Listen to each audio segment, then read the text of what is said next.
ਵਾਹਿਗੁਰੂ ਵਾਹਿਗੁਰੂ ਵਾਹਿਗੁਰੂ ਵਾਹਿਗੁਰੂ ਵਾਹਿਗੁਰੂ।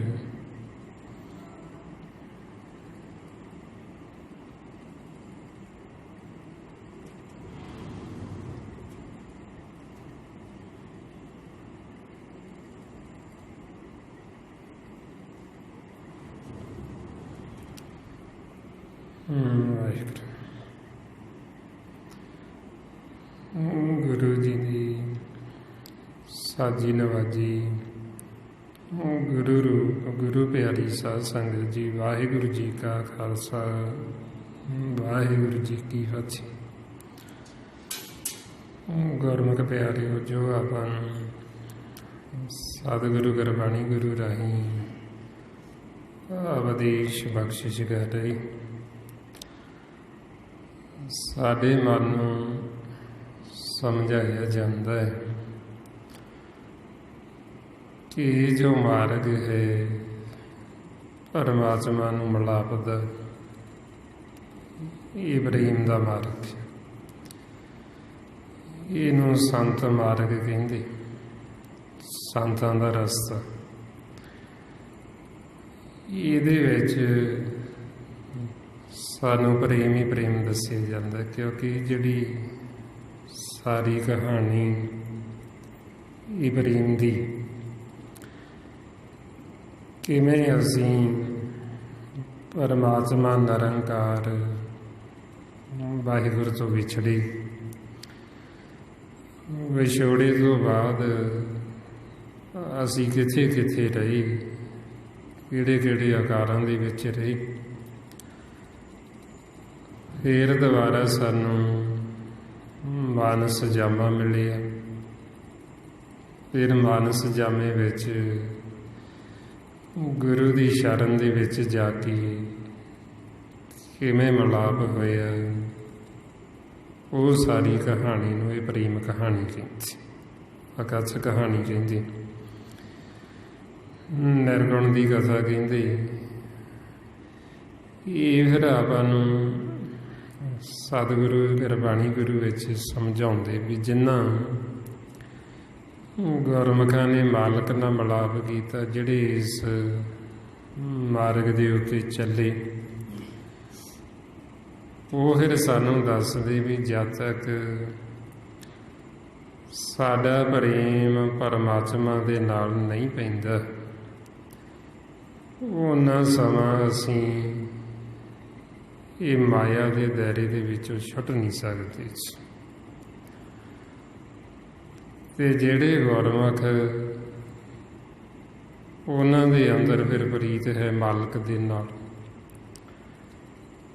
ਤੇ ਉਹਨਾਂ ਦੇ ਅੰਦਰ ਫਿਰ ਸਤਿਗੁਰਾਂ ਨੇ ਕਿਰਪਾ ਕੀਤੀ ਵੀ ਇਹ ਭਗਤੀ ਦਾ ਭੰਡਾਰ ਜੋ ਉਹਨਾਂ ਨੂੰ ਸੌਂਪਿਆ, ਤੇ ਉਹ ਫਿਰ ਆਪਾਂ ਨੂੰ ਇਹ ਅੱਗੇ ਮਾਰਗ ਦੱਸਦੇ ਨੇ ਪ੍ਰੇਮ ਦਾ।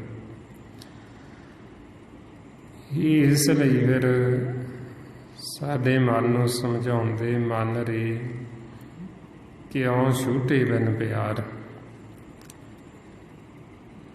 ਬਈ ਪ੍ਰੇਮ ਤੋਂ ਬਿਨਾ ਤੂੰ ਇੱਥੋਂ ਛੁੱਟ ਨਹੀਂ ਸਕਦਾ। ਬਈ ਗੁਰਮੁਖਾਂ ਦੇ ਅੰਦਰ ਇਹ ਪ੍ਰੀਤ ਹੈ ਮਾਲਕ ਦੇ ਨਾਲ, ਤੇ ਇਸ ਕਰਕੇ ਉਹਨਾਂ ਨੂੰ ਮਾਲਕ ਨੇ ਭੰਡਾਰਾ ਸੌਂਪਿਆ ਨਾਮ ਦਾ, ਤੇ ਉਹ ਫਿਰ ਆਪਾਂ ਨੂੰ ਇਹ ਰਸਤਾ ਦੱਸਦੇ ਪ੍ਰੇਮ ਦਾ ਮਾਰਗ। ਬਈ ਜਦ ਤੱਕ ਅਸੀਂ ਮਾਲਕ ਦੇ ਨਾਲ ਪ੍ਰੇਮ ਨਹੀਂ ਪਾਉਂਦੇ, ਉਹਨਾਂ ਸਮਾਂ ਅਸੀਂ ਇੱਥੋਂ ਛੁੱਟ ਨਹੀਂ ਸਕਦੇ, ਸੰਸਾਰ ਸਾਗਰ ਚੋਂ, ਇਹ ਮਾਇਆ ਦੇ ਵਿੱਚੋਂ ਅਸੀਂ ਤਰ ਨਹੀਂ ਸਕਦੇ, ਨਿਕਲ ਨਹੀਂ ਸਕਦੇ। ਹੁਣ ਆਪਾਂ ਨੂੰ ਫਿਰ ਦੱਸਦੇ ਵੀ ਇਹ ਪ੍ਰੇਮ ਵੀ ਦੋ ਕਿਸਮ ਦਾ। ਇੱਕ ਪ੍ਰੇਮ ਹੁੰਦਾ ਹੈ ਮਾਇਆ ਦਾ, ਜਦੋਂ ਮਨ ਇਹ ਮਾਇਆ ਦੇ ਨਾਲ ਪ੍ਰੇਮ ਕਰਦਾ ਹੈ, ਉਦੋਂ ਫਿਰ ਇਹ ਤ੍ਰੈ ਗੁਣਾਂ ਦੇ ਵਿੱਚ ਹੁੰਦਾ, ਮਾਇਆ ਦੇ ਵਿੱਚ, ਤੇ ਇਹਦੀ ਕਿਸੇ ਨਾ ਕਿਸੇ ਅਰਥਾਏ ਕੋਈ ਨਾ ਕੋਈ ਇਹਦੀ ਫਿਰ ਮੰਗ ਹੁੰਦੀ। ਜਿਹੜਾ ਤ੍ਰੈ ਗੁਣਾਂ ਦਾ ਪਿਆਰ ਉਹ ਮੰਗ ਵਾਲਾ ਹੈ। ਉਹ ਚਾਹੇ ਮੰਗ ਸਾਡੀ ਛੋਟੀ ਹੋਵੇ ਚਾਹੇ ਵੱਡੀ ਹੋਵੇ, ਕੋਈ ਵੀ ਹੋਵੇ, ਪਰ ਹੁੰਦੀ ਇਹਦੇ ਵਿੱਚ ਮੰਗ ਹੀ। ਅਤੇ ਉਹ ਜਿਹੜਾ ਪਿਆਰ ਫਿਰ ਮੰਗ ਵਾਲਾ ਉਹ ਬਹੁਤਾ ਸਮਾਂ ਨਿਭਦਾ ਨਹੀਂ, ਉਹ ਬਹੁਤਾ ਲੰਬਾ ਸਮਾਂ ਚੱਲਦਾ ਨਹੀਂ, ਉਹ ਟੁੱਟ ਜਾਂਦਾ ਹੈ। ਕਿਉਂਕਿ ਜੇ ਮੰਗ ਨਹੀਂ ਪੂਰੀ ਹੁੰਦੀ ਫਿਰ ਵੀ ਟੁੱਟਦਾ ਹੈ, ਅਤੇ ਜੇ ਪੂਰੀ ਹੋ ਜਾਵੇ ਉਹ ਤਾਂ ਵੀ ਟੁੱਟ ਜਾਂਦਾ। ਕਿਉਂਕਿ ਜਿਸ ਸਵਾਰਥ ਵਾਸਤੇ ਕੀਤਾ ਸੀ ਉਹ ਸਵਾਰਥ ਪੂਰਾ ਹੋ ਗਿਆ। ਹੁਣ ਇਸ ਵਾਸਤੇ ਫਿਰ ਆਪਣੇ ਮਨ ਨੂੰ ਸਮਝਾਉਂਦੇ ਬਈ ਮਾਲਕ ਦੇ ਨਾਲ ਪ੍ਰੀਤ ਪਾ, ਉਹਦੇ ਨਾਲ ਪ੍ਰੇਮ ਪਾ। ਬਈ ਇਹ ਜਿਹੜਾ ਮਾਇਆ ਦਾ ਪਿਆਰ ਇਹ ਝੂਠਾ ਹੈ, ਇਹਦੀ ਪ੍ਰੀਤ ਝੂਠੀ ਹੈ, ਕਿਉਂਕਿ ਇਹ ਜਿਹੜਾ ਸਰੀਰ ਹੈ ਇਹ ਸਰੀਰ ਨੂੰ ਮਾਇਆ ਕਹਿੰਦੀ। ਹੁਣ ਮਨ ਸਰੀਰ ਦੇ ਨਾਲ ਪਿਆਰ ਕਰਦਾ, ਇਹਨੂੰ ਆਪਦਾ ਸਮਝਦਾ। ਇਹ ਮਾਰੇ ਕਹਿੰਦੇ ਵੀ ਇਹ ਦੂਜਾ ਹੈ, ਤੂੰ ਭਰਮ ਦੇ ਵਿੱਚ ਇਹੋ ਸਰੀਰ ਸਭ ਮੂਲ ਹੈ ਮਾਇਆ, ਦੂਜੇ ਭਾਈ ਭਰਮ ਭੁਲਾਇਆ। ਬਈ ਜੋ ਭਰਮ ਦੇ ਵਿੱਚ ਹੈ ਕਿਉਂਕਿ ਇਹ ਮਾਇਆ ਹੈ ਅਤੇ ਮਾਇਆ ਨੇ ਸਦਾ ਨਹੀਂ ਰਹਿਣਾ। ਇਹ ਸਰੀਰ ਨਾਸਵਾਨ ਹੈ, ਮਿਥਿਆ ਹੈ, ਇਹਦੇ ਵਿੱਚ ਬਦਲਾਅ ਆਉਂਦਾ ਰਹਿੰਦਾ ਹੈ। ਇਹ ਕੁਝ ਸਮੇਂ ਵਾਸਤੇ ਮਿਲਿਆ ਸਾਨੂੰ, ਇਹਨੂੰ ਘਰ ਕਹਿੰਦੇ, ਮਕਾਨ ਕਹਿੰਦੇ। ਇੱਦਾਂ ਦੇ ਘਰ ਅਸੀਂ ਅੱਗੇ ਵੀ ਕਿੰਨੇ ਬਦਲਦੇ ਆ ਰਹੇ। ਜਿਵੇਂ ਸਾਨੂੰ ਬਾਬਾ ਕਬੀਰ ਜੀ ਦੱਸਦੇ ਬਈ ਕਈ ਜਨਮ ਅਸੀਂ ਅਸਥਾਵਰ ਇਹ ਪਹਾੜੀ ਬਣੇ ਰਹੇ, ਪੱਥਰ ਬਣੇ ਰਹੇ, ਜੰਗਲੀ ਜੀਵ ਬਣੇ ਰਹੇ, ਹਾਥੀ ਘੋੜੇ ਬਣਦੇ ਰਹੇ, ਸੱਪ ਬਣਦੇ ਰਹੇ।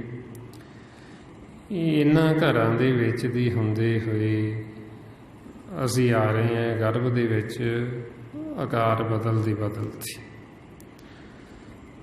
ਮਾਰੇ ਫਰਮਾਉਂਦੇ ਅਸਥਾਵਰ ਜੰਗਮ ਕੀਟ ਪਤੰਗਾ, ਅਨੇਕ ਜਨਮ ਕੀਏ ਬਹੁ ਰੰਗਾ, ऐसे घर हम बहुत बसाई जब हम राम गर्भ होई आए। ਹੁਣ ਇੱਦਾਂ ਦੇ ਘਰ ਅਸੀਂ ਕਿੰਨੇ ਬਦਲੇ, ਕਿੰਨੇ ਅਸੀਂ ਆਕਾਰਾਂ ਦੇ ਵਿੱਚੋਂ ਹੁੰਦੇ ਆ ਰਹੇ ਹਾਂ, ਅਤੇ ਹੁਣ ਆਪਾਂ ਨੂੰ ਇਹ ਘਰ ਮਿਲੇ। ਹੁਣ ਜੇ ਅਸੀਂ ਆਖੀਏ ਵੀ ਇਹ ਘਰ 'ਚ ਅਸੀਂ ਸਦਾ ਰਹਿਣਾ, ਜਿਵੇਂ ਅਸੀਂ ਉਹਨਾਂ ਘਰਾਂ 'ਚ ਸਦਾ ਨਹੀਂ ਰਹੇ। ਸਮਾਂ ਮਿਲਦਾ ਗਿਣਤੀ ਦਾ, ਸਵਾਸਾਂ ਦਾ ਧਨ, ਜਦੋਂ ਸਾਡਾ ਧਨ ਪੂਰਾ ਹੋ ਜਾਂਦਾ ਅਤੇ ਅਸੀਂ ਅੱਗੇ ਹੋਰ ਆਕਾਰ ਦੇ ਵਿੱਚ ਚਲੇ ਜਾਂਦੇ, ਹੋਰ ਕੱਪੜਾ ਦੇ ਦਿੰਦੇ ਸਨ। ਜਿਵੇਂ ਉਹ ਆਕਾਰ ਸਦਾ ਨਹੀਂ ਰਹੇ, ਇਸੇ ਤਰ੍ਹਾਂ ਇਹ ਵੀ ਇੱਕ ਆਕਾਰ ਸਰੀਰ ਮਾਨਸ ਜਾਮਾ, ਇਹਨੇ ਵੀ ਸਦਾ ਨਹੀਂ ਰਹਿਣਾ। ਹੁਣ ਇਹਦੇ ਵਿੱਚ ਰਹਿੰਦੇ ਰਹਿੰਦੇ ਅਸੀਂ ਆਪਦਾ ਜਿਹੜਾ ਅਸਲੀ ਘਰ ਹੈ ਉਹਦੀ ਪਹਿਚਾਣ ਕਰ ਸਕਦੇ। ਹੁਣ ਇਹ ਸਾਨੂੰ ਫਿਰ ਮੌਕਾ ਦਿੱਤਾ ਜਾਂਦਾ ਹੈ ਮਾਨਸ ਜਾਮੇ ਵਿੱਚ, ਸਭ ਤੋਂ ਵੱਧ ਸਾਨੂੰ ਗਿਆਨ ਦੇ ਕੇ, ਸੋਝੀ ਦੇ ਕੇ ਸਾਡੇ ਮਨ ਨੂੰ ਸਮਝਾਇਆ ਜਾਂਦਾ ਵੀ ਜਦੋਂ ਅਸੀਂ ਹੋਰਾਂ ਆਕਾਰਾਂ ਦੇ ਵਿੱਚ ਹੁੰਦੇ ਹਾਂ ਬਈ ਤੁਹਾਨੂੰ ਇੱਕ ਵਾਰ ਮੌਕਾ ਵਾਰੀ ਦਿੱਤੀ ਜਾਏਗੀ ਇੱਥੋਂ ਨਿਕਲਣ ਵਾਸਤੇ। ਉਹ ਹੁਣ ਹੀ ਸਾਨੂੰ ਵਾਰੀ ਮਿਲ ਗਈ ਹੈ ਮਾਨਸ ਜਾਮਾ, ਬਈ ਹੁਣ ਅਸੀਂ ਇੱਥੋਂ ਨਿਕਲ ਸਕਦੇ ਹਾਂ 84 ਦੇ ਗੇੜ ਦੇ ਵਿੱਚ। ਹੁਣ ਅਸੀਂ ਆਪਦਾ ਜਿਹੜਾ ਅਸਲ ਘਰ ਹੈ ਉਹਦੀ ਪਹਿਚਾਣ ਕਰ ਸਕਦੇ ਹਾਂ, ਉੱਥੇ ਅਸੀਂ ਵਾਸਾ ਕਰ ਸਕਦੇ ਹਾਂ। ਪਰ ਹੁਣ ਉੱਥੇ ਵਾਸਾ ਸਾਡਾ ਫੇਰ ਹੀ ਹੋਏਗਾ ਜੇ ਅਸੀਂ ਮਾਲਕ ਦੇ ਨਾਲ ਪ੍ਰੀਤ ਕਰਾਂਗੇ, ਜੇ ਪ੍ਰੇਮ ਕਰਾਂਗੇ ਅਤੇ ਫੇਰ ਹੀ ਅਸੀਂ ਇਹ ਘਰ ਨੂੰ ਛੱਡ ਕੇ ਉਹ ਘਰ ਦੇ ਵਿੱਚ ਜਾਵਾਂਗੇ। ਪਰ ਹੁਣ ਸਾਡੀ ਪ੍ਰੀਤ ਇੱਧਰ ਆਕਾਰਾਂ ਦੇ ਨਾਲ ਪਈ ਹੈ, ਕਿਉਂਕਿ ਅਸੀਂ ਬਹੁਤ ਲੰਮਾ ਸਮਾਂ ਹੋ ਗਿਆ। ਚੌਥਾ ਯੁੱਗ ਹੈ ਸਾਨੂੰ ਇਹ ਮਾਇਆ ਦੇ ਵਿੱਚ ਵਿਚਰਦਿਆਂ ਨੂੰ, ਤੇ ਇਹ ਮਾਇਆ ਦੇ ਨਾਲ ਸਾਡਾ ਹੁਣ ਪਿਆਰ ਬਹੁਤ ਪੈ ਗਿਆ। ਹੁਣ ਇਹ ਮਾਇਆ ਨੂੰ ਸਾਡਾ ਮਨ ਛੱਡਣਾ ਨਹੀਂ ਚਾਹੁੰਦਾ, ਇਹ ਸਰੀਰ ਨੂੰ ਛੱਡਣਾ ਨਹੀਂ ਚਾਹੁੰਦਾ, ਕਿਉਂਕਿ ਇਹਦੇ ਨਾਲ ਪਿਆਰ ਪਿਆ, ਮੋਹ ਪਿਆ ਇਸ ਦੇ ਨਾਲ। ਹੁਣ ਤਾਂ ਕਰਕੇ ਫਿਰ ਜਦੋਂ ਮਨ ਛੱਡਣ ਨੂੰ ਤਿਆਰ ਨਹੀਂ, ਤੇ ਇਸ ਕਰਕੇ ਫਿਰ ਇਹਨੂੰ ਆਪਦੇ ਅਸਲ ਘਰ ਦਾ ਭੇਤ ਨਹੀਂ ਆਉਂਦਾ, ਉੱਥੇ ਇਸ ਕਰਕੇ ਇਹਦਾ ਵਾਸਾ ਨਹੀਂ ਹੁੰਦਾ। ਕਿਉਂਕਿ ਮਹਾਰਾਜ ਕਹਿੰਦੇ ਪ੍ਰੇਮ ਤੋਂ ਬਿਨਾਂ ਅਸੀਂ ਛੁੱਟ ਨਹੀਂ ਸਕਦੇ, ਤੇ ਇਹਦਾ ਪ੍ਰੇਮ ਮਾਇਆ ਦੇ ਨਾਲ, ਇਹ ਮਾਇਆ ਨੂੰ ਛੱਡਣਾ ਹੀ ਨਹੀਂ ਚਾਹੁੰਦਾ। ਛੁੱਟਾਂਗੇ ਤਾਂ ਫਿਰ ਜੇ ਛੱਡਣਾ ਚਾਹੇਗਾ, ਇਹ ਹੁਣ ਮਨ ਆਪ ਹੀ ਛੱਡਣਾ ਨਹੀਂ ਚਾਹੁੰਦਾ, ਇਹ ਆਪ ਹੀ ਮੁਕਤ ਹੋਣਾ ਨਹੀਂ ਚਾਹੁੰਦਾ, ਇਧਰ ਬੰਧਨਾਂ ਦੇ ਵਿੱਚ ਵੱਜਿਆ ਹੋਇਆ। ਇਹਨੂੰ ਮਾਇਆ ਬੜੀ ਮਿੱਠੀ ਲੱਗਦੀ, ਬੜੀ ਇਹਨੂੰ ਪਿਆਰੀ ਲੱਗਦੀ। ਮਹਾਰਾਜ ਕਹਿੰਦੇ ਵੀ ਇਹ ਮਾਇਆ ਐਸੀ ਹੈ ਵੀ ਨਾ ਤਾਂ ਇਹ ਦਿਸਦੀ ਹੈ, ਨਾ ਇਹ ਬੋਲਦੀ ਹੈ, ਤੇ ਫਿਰ ਵੀ ਐਸੀ ਠਗੌਰੀ ਇਹ ਮਨ ਨੂੰ ਲਾਉਂਦੀ ਹੈ ਵੀ ਇਹ ਬੜੀ ਫਿਰ ਵੀ ਮਿੱਠੀ ਲੱਗਦੀ, ਮਨ ਪਿਆਰੀ ਲੱਗਦੀ ਹੈ। ਇਹ ਮਨ ਇਹਨੂੰ ਛੱਡਣਾ ਨਹੀਂ ਚਾਹੁੰਦਾ। ਸਤਿਗੁਰੂ ਫਰਮਾਉਂਦੇ ਨੈ ਇਹ ਸੁਣੀਏ, ਨੈ ਇਹ ਬਕੀਏ, ਨੈ ਇਹ ਨੇਤਰੋ ਡੀਠੀ, ਐਸੀ ਠਗੌਰੀ ਪਾਏ ਭੁਲਾਵੇ, ਮਨ ਸਭ ਕੇ ਲਾਗੇ ਮਿੱਠੀ। ਹੁਣ ਇਹ ਜਿਹੜੀ ਮਾਇਆ ਇਹ ਸੂਖਮ, ਜਿਹੜੀ ਮਨ ਨੂੰ ਮਿੱਠੀ ਲੱਗਦੀ ਹੈ, ਵਿਚਾਰਾਂ ਰੂਪੀ ਮਾਇਆ। ਇਹ ਵਿਚਾਰਾਂ ਰੂਪੀ ਮਾਇਆ ਹੋਣ ਕਰਕੇ ਹੀ ਇਹ ਮਾਇਆ ਨੇ ਸਾਡਾ ਪਿਆਰ ਇਹ ਦ੍ਰਿਸ਼ਟਮਾਨ ਦੇ ਨਾਲ ਪਾ ਦਿੱਤਾ, ਸਰੀਰ ਦੇ ਨਾਲ। ਇਹ ਉਹ ਮਾਇਆ ਹੈ ਜਿਹੜੀ ਸਾਨੂੰ ਫਿਰ ਪਰਮਾਤਮਾ ਨੂੰ ਭੁਲਾਉਂਦੀ। ਮਹਾਰਾਜ ਫਰਮਾਉਂਦੇ ਇਹ ਮਾਇਆ ਜਿਤ ਹਰ ਵਿਸਰੇ, ਮੋਹ ਅਪਜੇ ਭਾਉ ਦੂਜਾ ਲਾਇਆ। ਇਹ ਉਹ ਮਾਇਆ ਵੀ ਜਿਹਨੇ ਸਾਨੂੰ ਪਰਮਾਤਮਾ ਨੂੰ ਭੁਲਾ ਦਿੱਤਾ ਹੈ, ਤੇ ਸਾਨੂੰ ਇਹ ਮੋਹ ਲੱਗ ਗਿਆ, ਤੇ ਇਧਰ ਅਸੀਂ ਇਹ ਸਰੀਰ ਦੇ ਨਾਲ, ਆਕਾਰਾਂ ਦੇ ਨਾਲ ਪਿਆਰ ਪਾ ਲਿਆ, ਤੇ ਹੁਣ ਮਨ ਇਹਨੂੰ ਛੱਡਣਾ ਨਹੀਂ ਚਾਹੁੰਦਾ, ਮਨ ਇੱਥੋਂ ਜਾਣਾ ਨਹੀਂ ਚਾਹੁੰਦਾ ਹੈ। ਹੁਣ ਇਹ ਫਿਰ ਇਸ ਤਰ੍ਹਾਂ ਹੈ ਵੀ ਜਿਵੇਂ ਘਰ ਬਗਾਨਾ ਹੋਵੇ, ਕਿਸੇ ਦਾ ਹੋਵੇ। ਇਹ ਸਰੀਰ ਨੂੰ ਘਰ ਕਹਿੰਦੇ, ਇਹਨੂੰ ਖੇਤ ਕਹਿੰਦੇ, ਇਹਨੂੰ ਧਰਤੀ ਕਹਿੰਦੇ, ਇਹਨੂੰ ਪਿੰਡ ਕਹਿੰਦੇ, ਇਹਨੂੰ ਸ਼ਹਿਰ ਕਹਿੰਦੇ। ਹੁਣ ਇਹ ਜਿਹੜਾ ਖੇਤ ਹੈ, ਇਹ ਧਰਤੀ, ਇਹ ਘਰ, ਇਹ ਕਾਲ ਦੇ ਸਪੁਰਦ ਕੀਤਾ ਹੋਇਆ ਮਾਲਕ।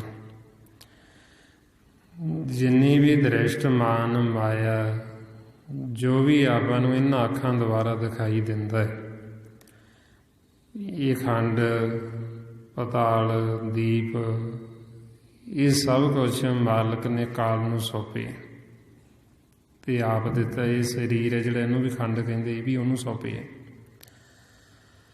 ਮਹਾਰਾਜ ਫਰਮਾਉਂਦੇ ਨੇ ਖੰਡ, ਪਤਾਲ, ਦੀਪ ਸਭ ਲੋਹਾ, ਸਭ ਕਾਲੇ ਵਸ ਆਪ ਪ੍ਰਭ ਕੀ ਹੈ।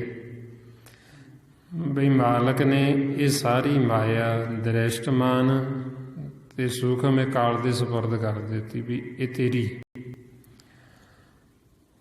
ਹੁਣ ਇਹ ਜਿਹੜਾ ਸਰੀਰ ਹੈ ਇਹ ਫਿਰ ਕਾਲ ਦਾ ਹੈ, ਤੇ ਕਾਲ ਦੇ ਇਧਰ ਜਰਨੈਲ ਨੇ ਪੰਜ ਜੋਤ, ਕਾਮ, ਕ੍ਰੋਧ, ਲੋਭ, ਮੋਹ, ਹੰਕਾਰ। ਇਹ ਇਹਨਾਂ ਦਾ ਦੇਸ਼, ਇਹਨਾਂ ਦਾ ਘਰ ਹੈ। ਹੁਣ ਮਨ ਹੈ ਜਿਹੜਾ ਇਹ ਇੱਥੇ ਪਰਦੇਸੀ ਹੈ, ਕਿਉਂਕਿ ਇੱਥੇ ਦਾ ਵਾਸੀ ਨਹੀਂ, ਇੱਥੇ ਦਾ ਰਹਿਣ ਵਾਲਾ ਨਹੀਂ ਹੈ। ਮਨ ਵਾਸਤੇ ਸਪੈਸ਼ਲ ਮਾਲਕ ਨੇ ਮਹਿਲ ਬਣਾਏ, ਥਿਰ ਘਰ ਨਿਜ ਮਹਿਲ। ਬਈ ਜੇ ਇਹਨੇ ਆਰਾਮ ਕਰਨਾ ਹੈ ਤੇ ਉਹ ਨਿਜ ਮਹਿਲ 'ਚ ਕਰੇ, ਜੇ ਇਹਨੇ ਸੁੱਖ ਸਹੂਲਤਾਂ ਲੈਣੀਆਂ ਤੇ ਉਹ ਨਿਜ ਮਹਿਲ 'ਚੋਂ ਲਵੇ ਜਾ ਕੇ। ਇਹਦੇ ਮਨ ਹੈ ਜਿਹੜਾ ਰਹਿਣ ਵਾਲਾ ਪਰਲੋਕ ਦਾ, ਪਰਲੋਕ ਦੇ ਵਿੱਚੋਂ ਆਉਂਦਾ ਹੈ। ਇਸ ਲੋਕ ਦੇ ਵਿੱਚ ਕਿਰਤ ਕਰਨ ਵਾਸਤੇ ਕੁਝ ਸਮੇਂ ਵਾਸਤੇ ਤੇ ਇੱਥੋਂ ਵਾਪਸ ਜਾਣਾ। ਹੁਣ ਫਿਰ ਝਗੜਾ ਕੀ ਹੈ? ਝਗੜਾ ਇਹ ਹੈ ਵੀ ਇੱਥੇ ਆ ਕੇ ਮਨ ਇਹ ਦੂਜੇ ਦੇ ਘਰ ਦੇ ਉੱਤੇ ਕਬਜ਼ਾ ਕਰਨਾ ਚਾਹੁੰਦਾ। ਹੁਣ ਇਹ ਘਰ ਇਹਨਾਂ ਦਾ ਕਾਲ ਦਾ, ਤੇ ਮਨ ਕਹਿੰਦਾ ਵੀ ਇਹ ਮੇਰਾ ਹੈ। ਤੇ ਇਹ ਝਗੜਾ ਹੈ ਜਿਵੇਂ ਹੁਣ ਘਰ ਕਿਸੇ ਦਾ ਹੋਵੇ, ਖੇਤ ਕਿਸੇ ਦਾ ਹੋਵੇ, ਤੇ ਅਸੀਂ ਜ਼ਬਰਦਸਤੀ ਉੱਤੇ ਕਬਜ਼ਾ ਕਰੀਏ ਵੀ ਸਾਡਾ ਹੈ ਜੀ, ਤੇ ਹੋਵੇ ਉਹਨਾਂ ਦਾ, ਤੇ ਆਪਾਂ ਨੂੰ ਫਿਰ ਕੋਈ ਇੱਦਾਂ ਕਬਜ਼ਾ ਥੋੜ੍ਹੀ ਕਰਨ ਦੇਗਾ। ਉੱਥੇ ਤਾਂ ਲੜਾਈ ਝਗੜਾ ਹੋਏਗਾ ਹੀ ਹੋਏਗਾ। ਹੁਣ ਇਹੋ ਫਿਰ ਝਗੜਾ ਮਨ ਦੇ ਨਾਲ। ਮਨ ਕਹਿੰਦਾ ਮੇਰਾ ਹੈ, ਤੇ ਉਹ ਕਹਿੰਦੇ ਤੇਰਾ ਨਹੀਂ, ਸਾਡਾ ਹੈ, ਵੀ ਇਹਨੂੰ ਖਾਲੀ ਕਰੋ। ਬਈ ਤੂੰ ਕੁਝ ਸਮੇਂ ਵਾਸਤੇ ਆਏ ਇੱਥੇ, ਤੂੰ ਇੱਥੇ ਹੱਕ ਨਹੀਂ ਜਤਾ ਸਕਦਾ ਵੀ ਮੇਰਾ ਹੈ। ਤੂੰ ਨੌਕਰ ਬਣ ਕੇ ਆਏ, ਤੂੰ ਨੌਕਰ ਬਣ ਕੇ ਰਹਿ, ਆਪਦਾ ਕੰਮ ਕਰ ਤੇ ਵਾਪਸ ਜਾ ਆਪਦੇ ਘਰ ਨੂੰ। ਫਿਰ ਕੋਈ ਲੜਾਈ ਨਹੀਂ, ਕੋਈ ਝਗੜਾ ਨਹੀਂ। ਪਰ ਹੁਣ ਇਹ ਇੱਥੋਂ ਵਾਪਸ ਵੀ ਨਹੀਂ ਜਾਣਾ ਚਾਹੁੰਦਾ, ਤੇ ਇੱਥੇ ਕਬਜ਼ਾ ਵੀ ਕਰਨਾ ਚਾਹੁੰਦਾ, ਤੇ ਕਹਿੰਦਾ ਵੀ ਮੇਰਾ ਹੈ। ਫਿਰ ਇਹ ਝਗੜਾ ਪੈਂਦਾ। ਫਿਰ ਇਹ ਪੰਜ ਸਲਾਹ ਕਰਦੇ ਵੀ ਹੁਣ ਇਹ ਆਪਣੇ ਘਰ 'ਤੇ ਕਬਜ਼ਾ ਕਰਨਾ ਚਾਹੁੰਦਾ ਹੈ, ਆਪਣੇ ਦੇਸ਼ ਦੇ ਉੱਤੇ। ਇਹਨੂੰ ਆਪਾਂ ਇੱਥੇ ਸੁਖੀ ਨਹੀਂ ਰਹਿਣ ਦੇਣਾ। ਕਿਉਂਕਿ ਜੇ ਹੁਣ ਜੀਵ ਕਬਜ਼ਾ ਕਰਨ ਚਾਹਵੇ ਜਿਹਦਾ ਘਰ ਹੈ, ਉਹ ਕਿਵੇਂ ਉਹਨੂੰ ਉੱਥੇ ਸੁਖੀ ਬੈਠਣ ਦੇ ਦੇਗਾ? ਕਿਸੇ ਦਾ ਖੇਤ ਹੈ ਤੇ ਅਸੀਂ ਆਖੀਏ ਸਾਡਾ ਹੈ, ਉਹ ਕਿਵੇਂ ਉੱਥੇ ਸਾਨੂੰ ਬਣਨ ਦੇਗਾ? ਇਸੇ ਤਰ੍ਹਾਂ ਹੀ ਫਿਰ ਇਹਨੂੰ ਇਹ ਘਰ ਦੇ ਵਿੱਚ ਇੱਥੇ ਵੜਨ ਹੀ ਨਹੀਂ ਦਿੰਦੀ, ਵੀ ਇਹਨੂੰ ਬਾਹਰ ਹੀ ਰੱਖਣਾ ਘਰ ਤੋਂ। ਇੱਕ ਫੜਦਾ ਇਹਨੂੰ ਦੂਰ ਲੈ ਜਾਂਦਾ ਵਿਚਾਰਾਂ 'ਚ, ਉਧਰੋਂ ਮੁੜ ਕੇ ਆਉਂਦਾ, ਦੂਜਾ ਫੜਦਾ, ਦੂਜਾ ਲੈ ਜਾਂਦਾ, ਉਧਰੋਂ ਮੁੜ ਕੇ ਆਉਂਦਾ, ਉਹ ਤੀਜਾ ਫੜਦਾ, ਉਹ ਲੈ ਕੇ ਨਿਕਲ ਜਾਂਦਾ। ਇਹਨੂੰ ਘਰ ਬਣਨ ਹੀ ਨਹੀਂ ਦਿੰਦੀ। ਤੇ ਇੱਥੇ ਫਿਰ ਇਹਨਾਂ ਦਾ ਇੰਨਾ ਝਗੜਾ ਇਹ ਵੱਧ ਜਾਂਦਾ ਹੈ, ਵੱਧਦਾ ਝਗੜਾ ਸੱਚੇ ਦਰਬਾਰ ਤੱਕ ਚਲਾ ਜਾਂਦਾ। ਜਦੋਂ ਸੱਚੇ ਦਰਬਾਰ ਦੇ ਵਿੱਚ ਇਹਨਾਂ ਦਾ ਝਗੜਾ ਜਾਂਦਾ ਹੈ, ਉਧਰ ਇਹ ਵੀ ਖੜੇ ਨੇ ਪੰਜ, ਤੇ ਮਨ ਵੀ ਖੜਾ ਹੈ। ਜਿਵੇਂ ਆਪਾਂ ਸੰਸਾਰ 'ਚ ਦੇਖਦੇ ਹਾਂ ਨਾ, ਵੀ ਕਿਸੇ ਦਾ ਘਰ ਹੋਵੇ ਤੇ ਕੋਈ ਕਬਜ਼ਾ ਕਰੇ, ਤੇ ਝਗੜਾ ਪੈ ਗਿਆ, ਲੜਾਈ ਪੈ ਗਈ, ਤੇ ਜਦੋਂ ਲੜਾਈ ਪੈਂਦੀ ਫਿਰ ਉਹ ਪੰਚਾਇਤਾਂ ਇਕੱਠੀਆਂ ਹੁੰਦੀਆਂ, ਬਹੁਤ ਵਾਰ ਜੀਵ ਇਕੱਠੇ ਹੁੰਦੇ ਵੀ ਚਲੋ ਤੁਹਾਡਾ ਫੈਸਲਾ ਕਰਾਈਏ। ਹੁਣ ਇਸੇ ਤਰ੍ਹਾਂ ਹੀ ਮਨ ਦਾ ਜਦੋਂ ਝਗੜਾ ਪੈਂਦਾ ਇਹਨਾਂ ਦੇ ਨਾਲ, ਤੇ ਫਿਰ ਉਹ ਸੱਚੇ ਦਰਬਾਰ 'ਚ ਝਗੜਾ ਚਲੇ ਜਾਂਦਾ, ਤੇ ਉਹ ਮਾਲਕ ਫਿਰ ਇਹ ਝਗੜਾ ਨਿਬੇੜਦਾ ਹੈ। ਜਦੋਂ ਸਾਹਮਣੇ ਖੜੇ ਨੇ ਦੋਵੇਂ, ਮਨ ਵੀ ਖੜਾ ਹੈ ਤੇ ਇਹ ਵੀ ਖੜੇ ਨੇ,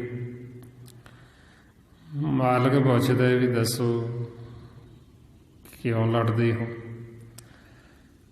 ਮਨ ਕਹਿੰਦਾ ਵੀ ਇਹਨਾਂ ਕਰਕੇ ਮੈਂ ਇਸ ਸੰਸਾਰ ਦੇ ਵਿੱਚ ਬਦਨਾਮ ਹੋ ਗਈ। ਵੀ ਜਿੰਨੇ ਵੀ ਮਾੜੇ ਕਰਮ ਇਹ ਕਰਦੇ ਤੇ ਨਾ ਮੇਰਾ ਲੱਗਦਾ ਵੀ ਇਹ ਕਰਦਾ ਹੈ ਜੀ, ਮਨ ਕਰਦਾ ਬਈ ਮੈਂ ਇਹਨਾਂ ਕਰਕੇ ਬੁਰਾ ਬਣ ਗਿਆ। ਤੁਸੀਂ ਸਾਡਾ ਫੈਸਲਾ ਕਰ ਦਿਓ ਵੀ ਅਸੀਂ ਹੁਣ ਇਕੱਠੇ ਇੱਕ ਘਰ ਦੇ ਵਿੱਚ ਨਹੀਂ ਰਹਿ ਸਕਦੇ। ਤੇ ਮਨ ਕੀ ਕਹਿੰਦਾ? ਮਹਾਰਾਜ ਦੱਸਦੇ, ਇਨ ਲੋਗਨ ਸਿਉ ਹਮ ਭਈ ਵਰਾਈ, ਏਕ ਗ੍ਰਹਿ ਮੈਂ ਦੋਇ ਨਾ ਖਟਾਈ, ਆਏ ਪ੍ਰਭੇ ਅੰਚਰ ਲਾਗ, ਪ੍ਰਭਤ ਪਾਵਸ ਕਰੋ ਸਰਵਾਗ। ਬਈ ਅਸੀਂ ਤੁਹਾਡੀ ਸ਼ਰਨ ਦੇ ਵਿੱਚ ਆਏ ਹਾਂ, ਇਹਨਾਂ ਕਰਕੇ ਮੈਂ ਬਦਨਾਮ ਹੋ ਗਿਆ, ਤੇ ਸਾਡਾ ਫੈਸਲਾ ਕਰ ਦਿਓ ਵੀ ਅਸੀਂ ਹੁਣ ਇਕੱਠੇ ਤਾਂ ਇੱਕ ਘਰ ਦੇ ਵਿੱਚ ਵਸ ਨਹੀਂ ਸਕਦੇ, ਇਕੱਠੇ ਨਹੀਂ ਰਹਿ ਸਕਦੇ। ਤੇ ਉਧਰ ਇਹ ਵੀ ਖੜੇ, ਮਾਲਕ ਇਹਨਾਂ ਤੋਂ ਪੁੱਛਦੇ ਵੀ ਤੁਸੀਂ ਕਿਉਂ ਇਹਨੂੰ ਦੁਖੀ ਕਰਦੇ ਹੋ? ਤੇ ਉਹ ਫਿਰ ਮਾਲਕ ਨੂੰ ਬੇਨਤੀ ਕਰਦੇ ਵੀ ਘਰ ਸਾਡਾ ਹੈ, ਦੇਸ਼ ਸਾਡਾ ਹੈ, ਤੁਸੀਂ ਸਾਨੂੰ ਸੌਂਪੇ।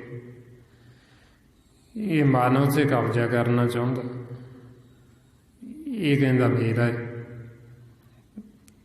ਤੇ ਜਦੋਂ ਇਹ ਕਹਿੰਦਾ ਮੇਰਾ ਹੈ ਤੇ ਤੁਸੀਂ ਸਾਨੂੰ ਸੌਂਪੇ ਹੈ, ਤੇ ਤੁਸੀਂ ਸਾਡਾ ਫੈਸਲਾ ਕਰਦੇ ਹੋ। ਜੇ ਤੁਸੀਂ ਇਹਨੂੰ ਦੇਣਾ ਹੈ ਤੇ ਇਹਨੂੰ ਦੇ ਦਿਓ, ਨਹੀਂ ਸਾਡਾ ਤਾਂ ਹੈਗਾ ਹੀ ਹੈ, ਸਾਨੂੰ ਸਾਡੇ ਕੋਲ ਰਹਿਣ ਦਿਓ।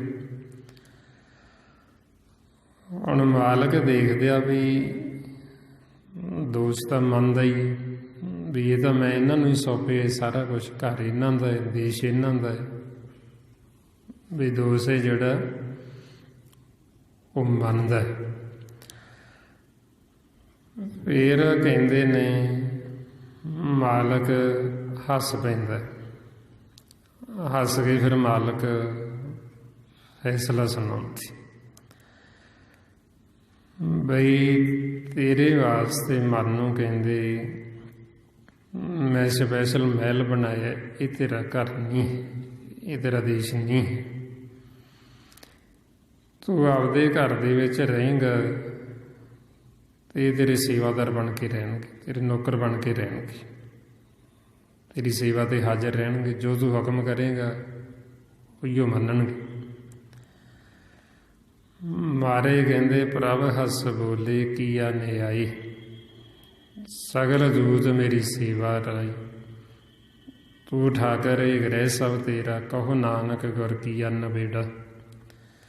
ਵੀ ਮਾਲਕ ਨੇ ਨਬੇੜਾ ਕਰ ਦਿੱਤਾ, ਉਹਨਾਂ ਨੇ ਫੈਸਲਾ ਕਰ ਦਿੱਤਾ ਬਈ ਤੂੰ ਰਾਜਾ ਹੈ, ਤੇਰੇ ਵਾਸਤੇ ਮਹਿਲ ਹੈ, ਜੇ ਤੂੰ ਮਹਿਲ 'ਚ ਰਹੇਂਗਾ ਤੇ ਤੇਰੇ ਸੇਵਾਦਾਰ ਬਣ ਕੇ ਰਹਿਣਗੇ। ਤੇ ਇਸ ਕਰਕੇ ਇਹ ਇਹਨਾਂ ਦਾ ਦੇਸ਼ ਹੈ, ਇਹਨਾਂ ਦਾ ਘਰ ਹੈ, ਇਹਨਾਂ ਦਾ ਇਹਨਾਂ ਕੋਲ ਰਹਿਣ ਦੇ, ਤੇ ਤੂੰ ਆਪਦੇ ਘਰ ਚੱਲ। ਇਹ ਤੇਰਾ ਘਰ ਨਹੀਂ ਹੈ, ਇਹ ਤੇਰਾ ਡੇਰਾ ਨਹੀਂ।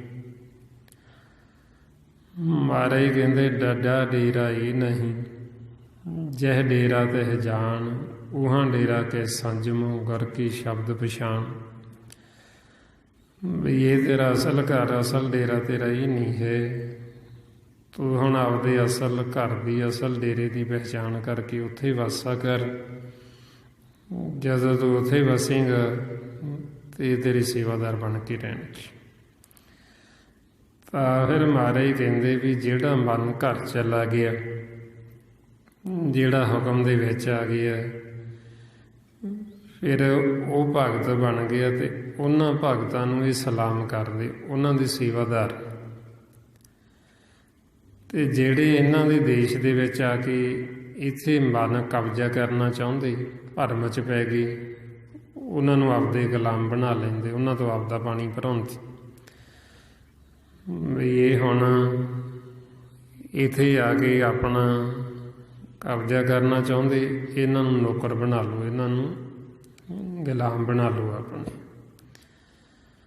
ਇਸ ਲਈ ਮਹਾਰਾਜ ਫਰਮਾਉਂਦੇ ਸਗਲ ਸ੍ਰਿਸ਼ਟ ਕੀ ਪੰਜ ਸਿਕਦਾਰ, ਰਾਮ ਭਗਤ ਕੇ ਪਾਣੀ ਹਾਰ, ਜਗਤ ਵਾਸਤੇ ਲੇਤੇ ਦਾਨ, ਗੋਬਿੰਦ ਭਗਤ ਕੋ ਕਰੇ ਸਲਾਮ। ਵੀ ਜਿਹੜੇ ਤਾਂ ਉਹ ਗੋਬਿੰਦ ਮਾਲਕ ਦੇ ਭਗਤ, ਉਹਨਾਂ ਨੂੰ ਤਾਂ ਸਲਾਮ ਕਰਦੇ, ਉਹਨਾਂ ਦੇ ਸੇਵਾਦਾਰ ਬਣ ਕੇ ਰਹਿੰਦੇ। ਤੇ ਜਿਹੜੇ ਇੱਧਰ ਆ ਕੇ ਮਨ ਭਰਮ 'ਚ ਪੈ ਗਏ, ਉਹਨਾਂ ਨੂੰ ਆਪਦੇ ਗੁਲਾਮ ਬਣਾ ਲੈਂਦੇ, ਨੌਕਰ ਬਣਾ ਲੈਂਦੇ। ਤਾਂ ਫਿਰ ਮਨ ਨੂੰ ਸਮਝਾਉਂਦੇ ਵੀ ਦੋਸ਼ ਇਹਨਾਂ ਦਾ ਨਹੀਂ ਹੈ, ਦੋਸ਼ ਤੇਰਾ ਹੈ। ਤੂੰ ਭਰਮ ਦੇ ਵਿੱਚ ਪਿਆ ਹੋਇਆ, ਤੂੰ ਇਹਨੂੰ ਅਗਿਆਨਤਾ 'ਚ ਆਪਦਾ ਸਮਝਦਾ, ਇਹ ਤੇਰਾ ਨਹੀਂ ਹੈ। ਇੱਦਾਂ ਦੇ ਘਰ ਅੱਗੇ ਵੀ ਤੈਨੂੰ ਮਿਲਦੇ ਰਹੇ, ਤੂੰ ਇਹ ਘਰਾਂ ਦੇ ਵਿੱਚ ਹੋ ਕੇ ਆਪਦੇ ਅਸਲ ਘਰ ਦੀ ਪਹਿਚਾਣ ਨਹੀਂ ਕਰਦਾ, ਤਾਂ ਕਰਕੇ ਤੈਨੂੰ ਹੋਰ ਗਾਂਹ ਦੀਆਂ ਘਰ ਮਿਲੀ ਜਾਂਦੇ ਨੇ। ਇਸ ਵਾਸਤੇ ਹੁਣ ਸਤਿਗੁਰੂ ਕਹਿੰਦੇ ਬਈ ਇਹ ਮੌਕਾ ਹੁਣੇ ਵਾਰੀ ਹੈ, ਹੁਣੀ ਅਸੀਂ ਆਪਦੇ ਅਸਲ ਘਰ ਦੀ ਪਹਿਚਾਣ ਕਰ ਸਕਦੇ ਹਾਂ, ਉੱਥੇ ਅਸੀਂ ਵਾਸਾ ਕਰ ਸਕਦੇ ਹਾਂ। ਤੇ ਫਿਰ ਵਾਸਾ ਸਾਡਾ ਆਪਣੇ ਘਰ ਦੇ ਵਿੱਚ ਉਦੋਂ ਹੁੰਦਾ ਜਦੋਂ ਅਸੀਂ ਸਤ ਸੰਗਤ ਦੇ ਵਿੱਚ ਆਉਂਦੇ ਹਾਂ ਤੇ ਗੁਰੂ ਦੀ ਮੱਤ ਲੈਂਦੇ। ਜਦੋਂ ਗੁਰੂ ਦੀ ਮੱਤ ਲੈਂਦੇ ਹਾਂ, ਮਾਲਕ ਦੀ ਸਾਡੇ ਤੇ ਨਜ਼ਰ ਹੁੰਦੀ, ਕਿਰਪਾ ਕਰਦੀ, ਫੇਰ ਹੀ ਇਹ ਸਾਨੂੰ ਸਤ ਸੰਗਤ ਮਿਲਦੀ, ਫੇਰ ਹੀ ਸਾਨੂੰ ਇਹ ਗਿਆਨ ਹੁੰਦਾ, ਸੋਝੀ ਆਉਂਦੀ, ਜਦੋਂ ਮਾਲਕ ਦੀ ਕਿਰਪਾ ਹੁੰਦੀ। ਮਹਾਰਾਜ ਕਹਿੰਦੇ ਨਦਰ ਪ੍ਰਭੂ ਸਤ ਸੰਗਤ ਪਾਈ, ਨਿਜ ਘਰ ਹੋਆ ਵਾਸਾ। ਵੀ ਜਦੋਂ ਸਾਡੇ ਤੇ ਮਾਲਕ ਦੀ ਮਿਹਰਮਤ ਹੋਈ, ਨਦਰ ਹੋਈ, ਤੇ ਸਾਨੂੰ ਇਹ ਸਤ ਸੰਗਤ ਮਿਲੀ। ਤੇ ਸਤ ਸੰਗਤ ਦੇ ਵਿੱਚ ਆ ਕੇ ਫਿਰ ਆਪਾਂ ਨੂੰ ਇਹ ਗਿਆਨ ਹੁੰਦਾ, ਇਹ ਸੋਝੀ ਆਉਂਦੀ ਵੀ ਇਹ ਖੇਲ ਕਿਵੇਂ ਚੱਲਦਾ। ਜਦ ਤੱਕ ਜੀਵ ਸਤ ਸੰਗਤ ਨਹੀਂ ਕਰਦਾ, ਉਹਨੂੰ ਤਾਂ ਇਹ ਖੇਲ ਦਾ ਹੀ ਨਹੀਂ ਪਤਾ ਵੀ ਕਿਵੇਂ ਚੱਲਦਾ ਹੈ। ਤੇ ਜਦ ਤੱਕ ਸਾਨੂੰ ਇਹੀ ਨਹੀਂ ਪਤਾ ਵੀ ਕੀ ਖੇਲ ਹੈ, ਤੇ ਉਹਨਾਂ ਸਮਾਂ ਅਸੀਂ ਜਿੱਤ ਹੀ ਨਹੀਂ ਸਕਦੇ, ਅਸੀਂ ਇੱਥੋਂ ਹਾਰ ਕੇ ਜਾਂਦੇ ਹਾਂ ਵਾਪਸ। ਤਾਂ ਫਿਰ ਜਦੋਂ ਸਾਡੇ ਤੇ ਸਤਿਗੁਰਾਂ ਦੀ ਕਿਰਪਾ ਹੁੰਦੀ, ਫਿਰ ਸਾਨੂੰ ਇਹ ਸਤ ਸੰਗਤ ਮਿਲਦੀ ਤੇ ਸਾਨੂੰ ਇਹ ਖੇਲ ਦੀ ਸਮਝ ਆਉਂਦੀ। ਫਿਰ ਜਦੋਂ ਸਮਝ ਆਉਂਦੀ ਤੇ ਫਿਰ ਸਾਨੂੰ ਇਹ ਮਾਨਸ ਜਾਮੇ ਦੀ ਕਦਰ ਹੁੰਦੀ, ਫਿਰ ਸਾਨੂੰ ਇਹਦੀ ਕੀਮਤ ਦਾ ਪਤਾ ਲੱਗਦਾ। ਮਹਾਰਾਜ ਸੱਚੇ ਪਾਤਸ਼ਾਹ ਫਰਮਾਉਂਦੇ, ਕਰ ਕਿਰਪਾ ਜੋ ਸਤਿਗੁਰ ਮਿਲਿਓ, ਮਨ ਮੰਦਰ ਮੇਂ ਦੀਪਕ ਜਲਿਓ, ਜੀਤ ਹਾਰ ਕੀ ਸੋਝੀ ਕਰੀ, ਤੋ ਇਸ ਘਰ ਕੀ ਕੀਮਤ ਭਰੀ। ਵੀ ਸਤਿਗੁਰ ਜਦੋਂ ਕਿਰਪਾ ਕਰਦੇ, ਸਾਡੇ ਅੰਦਰ ਇਹ ਗਿਆਨ ਦਾ ਪ੍ਰਕਾਸ਼ ਹੁੰਦਾ, ਗਿਆਨ ਦਾ ਚਾਨਣ ਹੁੰਦਾ, ਤੇ ਫਿਰ ਆਪਾਂ ਨੂੰ ਇਹ ਪਤਾ ਲੱਗਦਾ ਖੇਲ ਦਾ ਵੀ ਕਿਵੇਂ ਅਸੀਂ ਇਹ ਖੇਲ ਨੂੰ ਜਿੱਤਣਾ ਤੇ ਕਿਵੇਂ ਅਸੀਂ ਹਾਰਦੇ। ਹੁਣ ਹਾਰਾਂਗੇ ਤਾਂ ਅਸੀਂ ਹੈ ਹੀ ਜੇ ਅਸੀਂ ਇੱਧਰ ਝਗੜੇ ਦੇ ਵਿੱਚ ਪਵਾਂਗੇ।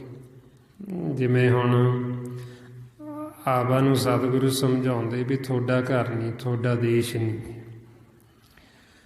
ਜ਼ਿਆਦਾ ਹੁਣ ਅਸੀਂ ਮੰਨ ਲਈਏ ਤੇ ਮੰਨ ਕੇ ਅਸੀਂ ਆਪਦੇ ਘਰ 'ਚ ਵਾਸਾ ਕਰ ਲਈਏ ਤੇ ਸਾਡਾ ਕੋਈ ਝਗੜਾ ਨਹੀਂ।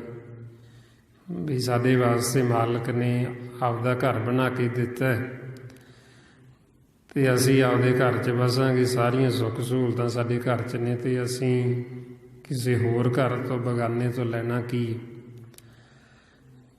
ਫਿਰ ਤਾਂ ਅਸੀਂ ਸੁਖੀ ਵਸਾਂਗੇ, ਫਿਰ ਤਾਂ ਆਨੰਦ ਹੀ ਆਨੰਦ, ਕਿਉਂਕਿ ਸਾਡਾ ਕੋਈ ਝਗੜਾ ਨਹੀਂ। ਤੇ ਜੇ ਅਸੀਂ ਇੱਧਰ ਝਗੜੇ 'ਚ ਹੀ ਪਏ ਰਹੇ, ਹੰਕਾਰ ਦੇ ਵਿੱਚ ਪਏ ਰਹੇ, ਵਾਦ ਵਿਵਾਦ 'ਚ ਪਏ ਰਹੇ, ਤੇ ਫਿਰ ਮਾਲਕ ਨਾਲ ਸਾਡਾ ਮਿਲਾਪ ਨਹੀਂ ਹੋ ਸਕਦਾ।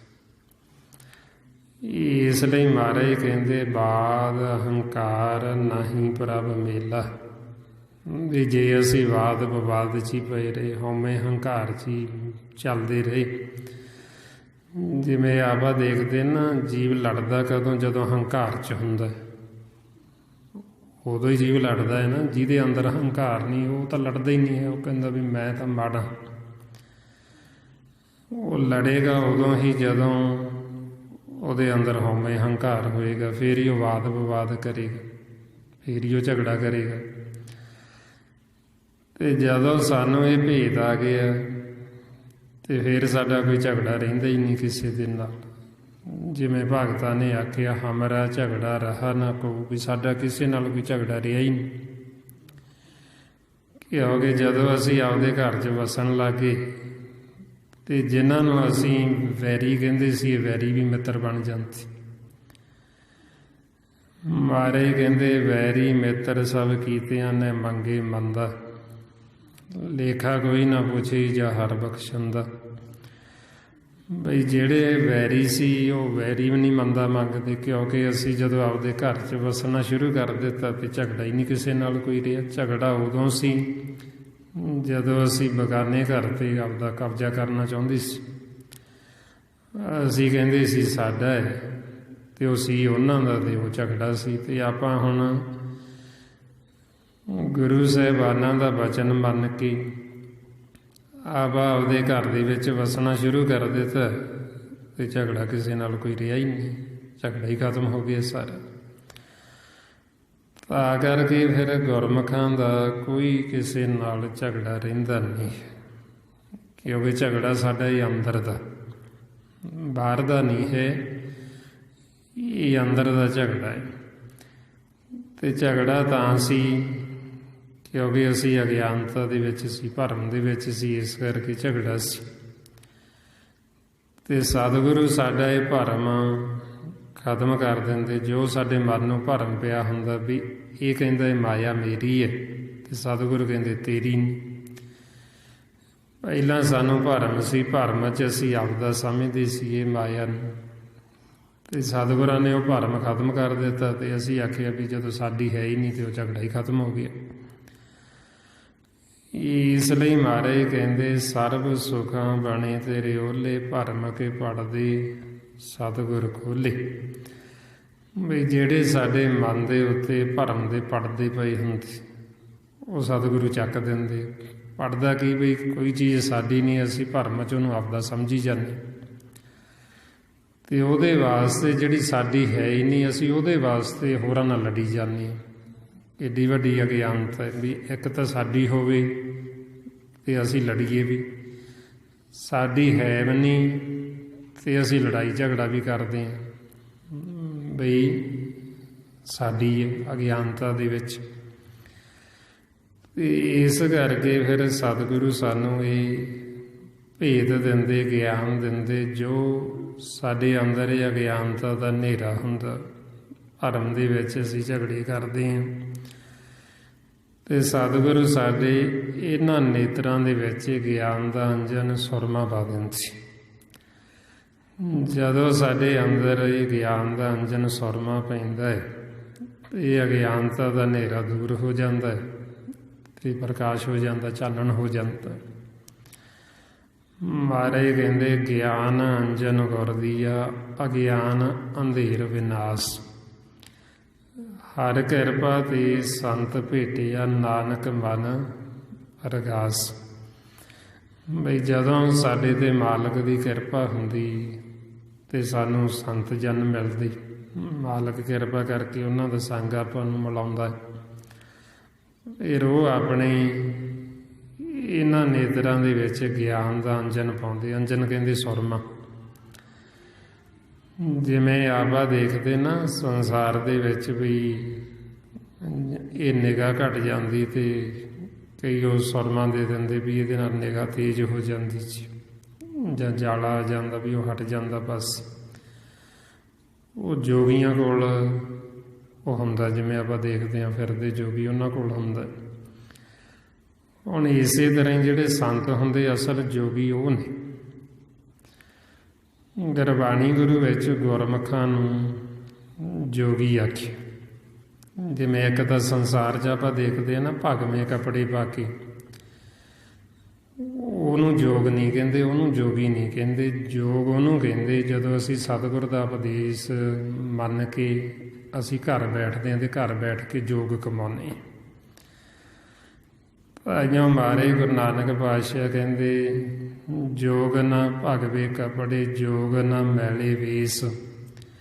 ਨਾਨਕ ਘਰ ਬੈਠਿਆਂ ਜੋਗ ਪਾਈਏ, ਸਤਿਗੁਰ ਕੀ ਉਪਦੇਸ਼।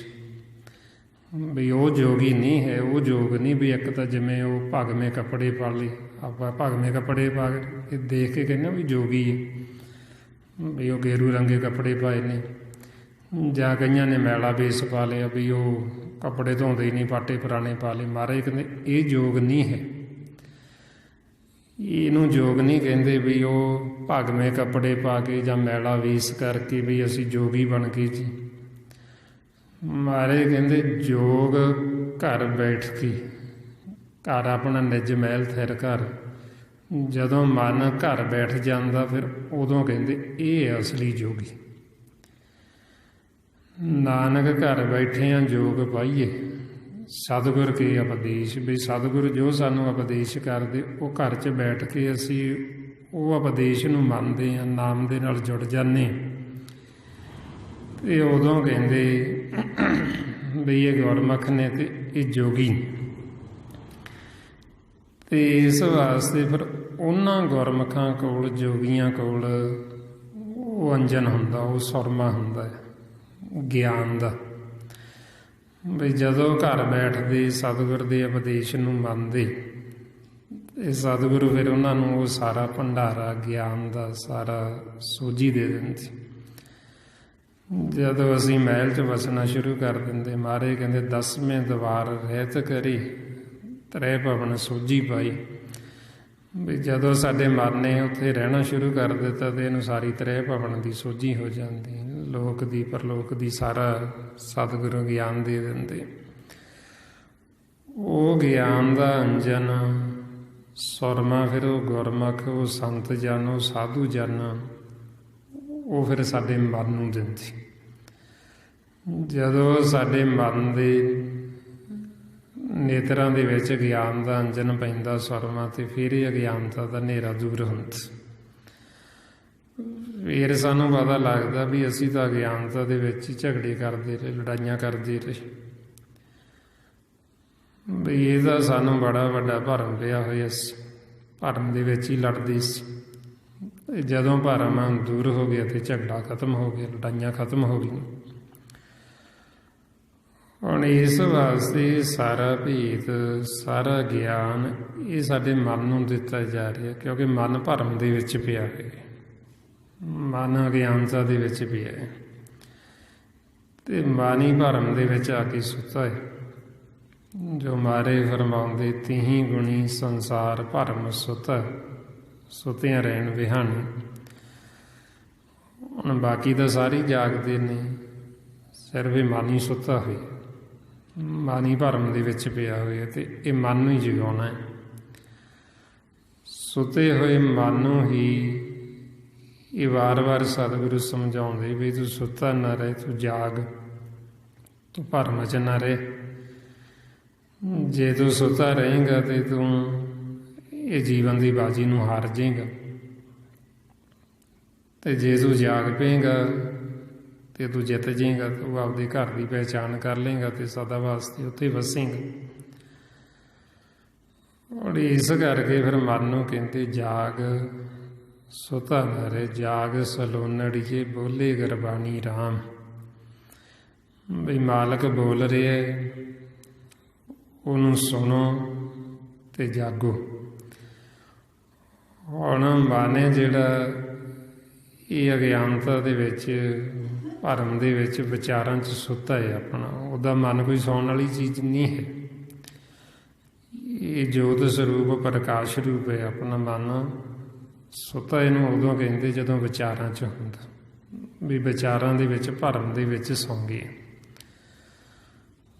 ਹੁਣ ਜਦੋਂ ਇਹ ਸਾਡੇ ਵਿਚਾਰ ਖਤਮ ਹੋ ਜਾਣਗੇ ਤੇ ਸਾਡੇ ਮਨ ਨੇ ਜਾਗ ਪੈਣਾ, ਕਿਉਂਕਿ ਇਹ ਵਿਚਾਰ ਹੀ ਭਰਮ ਹੈ, ਇਹ ਵਿਚਾਰ ਹੀ ਮਾਇਆ ਹੈ।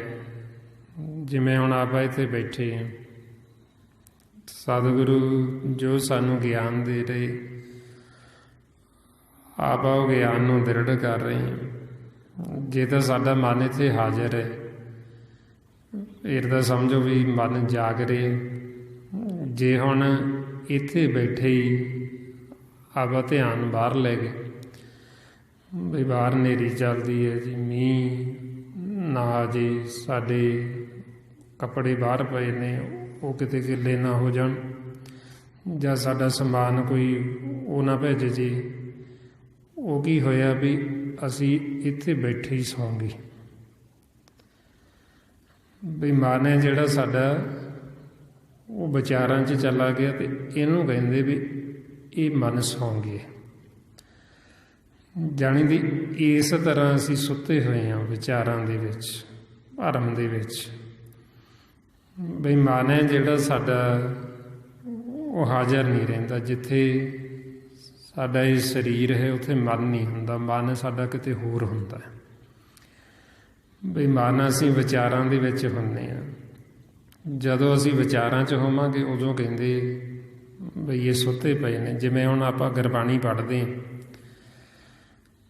ਗੁਰਬਾਣੀ ਪੜ੍ਹਦੇ ਹੋਏ ਜੇ ਸਾਡੇ ਅੰਦਰ ਵਿਚਾਰ ਹੋਰ ਚੱਲ ਪਏ ਤੇ ਸਾਡਾ ਮਨ ਦੂਰ ਚਲਾ ਗਿਆ, ਤੇ ਉਦੋਂ ਕਹਿੰਦੇ ਵੀ ਇਹ ਸੌਂ ਗਿਆ। ਬਈ ਗੁਰਬਾਣੀ ਆਤਮਾ ਪੜ੍ਹੀ ਜਾਂਦੀ ਹੈ ਤੇ ਮਨ ਸੁੱਤਾ ਪਿਆ ਵਿਚਾਰਾਂ 'ਚ, ਭਰਮ ਦੇ ਵਿੱਚ ਚਲਾ ਗਿਆ ਦੂਰ। ਤਾਂ ਕਰਕੇ ਫਿਰ ਗੁਰਬਾਣੀ ਪੜ੍ਹਦੇ ਵੀ ਸਾਡਾ ਜਿਹੜਾ ਮਨ ਉਹ ਧੋਤਾ ਨਹੀਂ ਜਾਂਦਾ, ਕਿਉਂਕਿ ਜਿਹਨੂੰ ਸਮਝਾ ਰਹੀ ਸੀ ਉਹ ਤਾਂ ਬਾਹਰ ਚਲਾ ਗਿਆ, ਉਹ ਤਾਂ ਭਰਮ ਦੇ ਵਿੱਚ ਚਲਾ ਗਿਆ। ਤਾਂ ਕਰਕੇ ਮਨ ਹੈ ਜਿਹੜਾ ਉਹ ਧੋਤਾ ਨਹੀਂ ਜਾਂਦਾ। ਇਸ ਵਾਸਤੇ ਫਿਰ ਸਤਿਗੁਰੂ ਸਾਨੂੰ ਸਮਝਾਉਂਦੇ ਵੀ ਮਨ ਨੂੰ ਧੋਣ ਵਾਸਤੇ ਇਹ ਸਾਡੇ ਮਨ ਦਾ ਜਾਗਣਾ ਜ਼ਰੂਰੀ ਹੈ। ਤੇ ਜਾਗੇਗਾ ਮਨ ਫੇਰ ਹੀ, ਜੇ ਇਹ ਹੁਣ ਸਿਮਰਨ ਕਰੇਗਾ ਤੇ ਫਿਰ ਜਾਗੇਗਾ, ਨਹੀਂ ਤਾਂ ਇਹ ਸੁੱਤਾ ਰਹੇਗਾ, ਭਰਮ ਦੇ ਵਿੱਚ ਰਹੇਗਾ। ਤਾਂ ਕਰਕੇ ਫਿਰ ਕਹਿੰਦੇ ਵੀ ਮਨ ਨੂੰ ਸੁੱਤੇ ਹੋਏ ਨੂੰ ਜਗਾਓ, ਤੇ ਜਗਾਉਣ ਵਾਸਤੇ ਕਹਿੰਦੇ ਵੀ ਇਹ ਸਿਮਰਨ ਅਭਿਆਸ ਕਰੋ। ਮਾਰੇ ਫਰਮਾਉਂਦੇ ਸਿਮਰ ਸਿਮਰ ਸਿਮਰ ਗੁਰ ਆਪਣਾ ਸੋਇਆ ਮਨ ਜਗਾਈ, ਕਿ ਹੁਣ ਇਹ ਸਿਮਰਨ ਕਰਕੇ ਸੁੱਤੇ ਹੋਏ ਮਨ ਨੂੰ ਜਗਾ ਲਓ। ਜਦੋਂ ਇਹ ਜਾਗ ਪਏਗਾ ਤੇ ਇਹਨੇ ਫਿਰ ਆਪਦੇ ਘਰ ਚਲਾ ਜਾਣਾ। ਜਦੋਂ ਜਾਗੇਗਾ ਇਹਨੂੰ ਗਿਆਨ ਹੋ ਜਾਏਗਾ, ਸੋਝੀ ਆ ਜਾਏਗੀ। ਜਦੋਂ ਮਨ ਜਾਗੇਗਾ ਫਿਰ ਹੀ ਇਹ ਗੁਰਬਾਣੀ ਗੁਰੂ ਨੂੰ ਮੰਨਦਾ ਹੈ। ਜਦ ਤੱਕ ਮਨ ਸੁੱਤਾ ਹੈ ਇਹ ਗੁਰਬਾਣੀ ਗੁਰੂ ਨੂੰ ਮੰਨਦਾ ਨਹੀਂ, ਕਿਉਂਕਿ ਜਿਹਨੇ ਮੰਨਣਾ ਉਹ ਤਾਂ ਸੁੱਤਾ ਪਿਆ। ਮਨ ਨੂੰ ਹੀ ਸਾਰਾ ਸਮਝਾ ਰਹੇ ਨਾ, ਮਨ ਨੂੰ ਹੀ ਗਿਆਨ ਦੇ ਰਹੇ ਵੀ ਤੂੰ ਆਹ ਕਰ। ਹੁਣ ਮਨ ਉਹ ਚੀਜ਼ ਕਰਦਾ ਨਹੀਂ। ਜਿਵੇਂ ਬੱਚਾ ਸੁੱਤਾ ਹੋਵੇ ਤੇ ਸੁੱਤੇ ਨੂੰ ਜੋ ਮਰਜ਼ੀ ਮਾਂ ਪਿਓ ਕਹੀ ਜਾਣ ਵੀ ਨਹਾ ਲਾ, ਪ੍ਰਸ਼ਾਦਾ ਛਕ ਲਾ, ਸਕੂਲ ਚਲਾ ਜਾ, ਉਹ ਸੁੱਤਾ ਪਿਆ, ਉਹਨੇ ਮੰਨਣਾ ਹੀ ਨਹੀਂ। ਤੇ ਨਾ ਹੀ ਉਹਨੂੰ ਪਤਾ ਲੱਗਣਾ ਵੀ ਮੈਨੂੰ ਕਹਿੰਦੇ ਕੀ ਨੇ, ਕਿਉਂਕਿ ਉਹ ਸੁੱਤਾ ਪਿਆ। ਜਦੋਂ ਸੁੱਤਾ ਹੋਇਆ ਜਾਗੇਗਾ ਫਿਰ ਮਾਂ ਪਿਓ ਕਹਿਣਗੇ ਵੀ ਹੁਣ ਇਸ਼ਨਾਨ ਕਰ ਲਾ, ਫਿਰ ਉਹ ਇਸ਼ਨਾਨ ਵੀ ਕਰ ਲਏਗਾ। ਫਿਰ ਮਾਂ ਪਿਓ ਕਹਿਣਗੇ ਵੀ ਆ ਹੁਣ ਪ੍ਰਸ਼ਾਦਾ ਛਕ ਲਾ, ਭੋਜਨ ਛਕ ਲਾ, ਉਹ ਭੋਜਨ ਵੀ ਛਕ ਲਏਗਾ। ਫਿਰ ਉਹ ਕਹਿਣਗੇ ਵੀ ਹੁਣ ਸਕੂਲ ਚਲਾ ਜਾ, ਉਹ ਸਕੂਲ ਵੀ ਚਲਾ ਜਾਏਗਾ। ਆਹ ਕੰਮ ਕਰ ਲਾ, ਉਹ ਕੰਮ ਵੀ ਕਰ ਲਏਗਾ, ਕਿਉਂਕਿ ਉਹ ਜਾਗ ਪਏ। ਹੁਣ ਜਦ ਤੱਕ ਉਹ ਸੁੱਤਾ, ਸੁੱਤੇ ਨੂੰ ਜੋ ਮਰਜ਼ੀ ਕਹੀ ਚੱਲੋ, ਉਹਨੇ ਮੰਨਣਾ ਹੀ। ਪਾਈਆਂ ਹੁਣ ਇਸ ਅਵਸਥਾ 'ਚ ਸਾਡਾ ਮਨ ਹੈ। ਹੁਣ ਸੁੱਤੇ ਮਨ ਨੂੰ ਕਹੀ ਚੱਲੋ ਵੀ ਇਸ਼ਨਾਨ ਕਰ ਲੈ, ਕਰੇਗਾ ਹੀ ਨਹੀਂ, ਕਿਉਂਕਿ ਉਹਨੂੰ ਪਤਾ ਹੀ ਨਹੀਂ ਵੀ ਮੈਨੂੰ ਕੀ ਕਹਿ ਰਹੇ ਨੇ, ਕਿਉਂਕਿ ਉਹ ਸੁੱਤਾ ਪਿਆ। ਸੁੱਤਾ ਹੋਇਆ ਜਦੋਂ ਜਾਗੇਗਾ ਫਿਰ ਉਹ ਇਸ਼ਨਾਨ ਕਰੇਗਾ ਅੰਮ੍ਰਿਤਸਰ ਦੇ ਵਿੱਚ।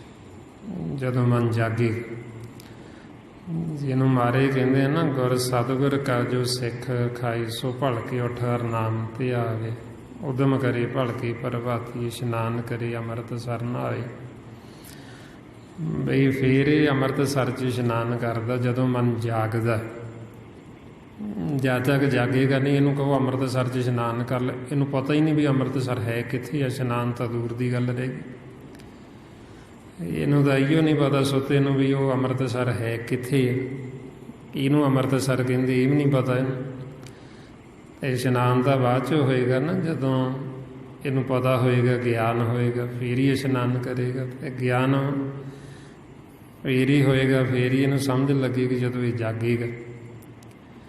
ਅਤੇ ਜਾਗੇਗਾ ਫਿਰ ਜੇ ਸਿਮਰਨ ਅਭਿਆਸ ਕਰੇਗਾ, ਤਾਂ ਨਹੀਂ ਤਾਂ ਇਹ ਜਾਗਣਾ ਹੀ ਨਹੀਂ। ਇਸ ਲਈ ਫਿਰ ਸਾਨੂੰ ਇਹ ਨਿਚੋੜ ਦੱਸਦੇ ਗੁਰਬਾਣੀ ਗੁਰੂ ਵਿੱਚ ਵੀ ਜਦ ਤੱਕ ਅਸੀਂ ਸਿਮਰਨ ਨਹੀਂ ਕਰਾਂਗੇ ਇਹ ਮਨ ਦਾ ਛੁਟਕਾਰਾ ਨਹੀਂ ਹੋ ਸਕਦਾ। ਮਾਰੇ ਕਹਿੰਦੇ ਕਹੋ ਨਾਨਕ ਇਹੋ ਤਤ ਵਿਚਾਰਾ, ਬਿਨ ਹਰਿ ਭਜਨ ਨਾਹੀ ਛੁਟਕਾਰਾ। ਵੀ ਇਹ ਤੱਤ ਹੈ, ਤੱਤ ਹੁੰਦਾ ਨਿਚੋੜ। ਵੀ ਇਹ ਤੁਹਾਨੂੰ ਨਿਚੋੜ ਦੱਸਦੇ ਹਾਂ ਵੀ ਜਦ ਤੱਕ ਅਸੀਂ ਸਿਮਰਨ ਨਹੀਂ ਕਰਾਂਗੇ ਸਾਡੇ ਮਨ ਦਾ ਇੱਧਰੋਂ ਛੁਟਕਾਰਾ ਨਹੀਂ ਹੋਣਾ। ਮਨ ਮਾਇਆ ਬੰਧਨਾਂ ਤੋਂ ਇਹ ਆਜ਼ਾਦ ਨਹੀਂ ਹੋ ਸਕਦਾ, ਭਰਮ ਇਹਦਾ ਖਤਮ ਨਹੀਂ ਹੋ ਸਕਦਾ। ਤਾਂ ਫਿਰ ਸਾਨੂੰ ਕਹਿੰਦੇ ਵੀ ਇਹ ਸਿਮਰਨ ਕਰੋ ਅਤੇ ਸਿਮਰਨ ਕਰਕੇ ਮਨ ਨੂੰ ਜਗਾਵੋ।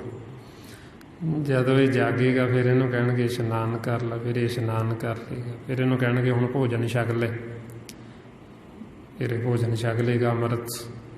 ਇਹਨੂੰ ਪਤਾ ਵੀ ਕਿੱਥੇ ਅੰਮ੍ਰਿਤ ਪਿਆ।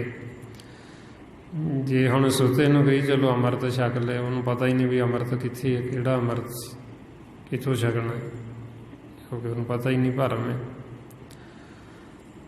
ਇਸ ਵਾਸਤੇ ਫਿਰ ਜਦੋਂ ਇਹ ਜਾਗ ਪਿਆ, ਇਹਨੇ ਇਸ਼ਨਾਨ ਵੀ ਕਰ ਲਿਆ, ਇਹਨੇ ਅੰਮ੍ਰਿਤ ਭੋਜਨ ਵੀ ਛਕ ਲਿਆ, ਫਿਰ ਇਹਨੂੰ ਕਹਿਣਗੇ ਵੀ ਹੁਣ ਕਿਰਤ ਕਰ ਲਿਆ, ਹੁਣ ਕਰਮ ਕਰ ਲਿਆ।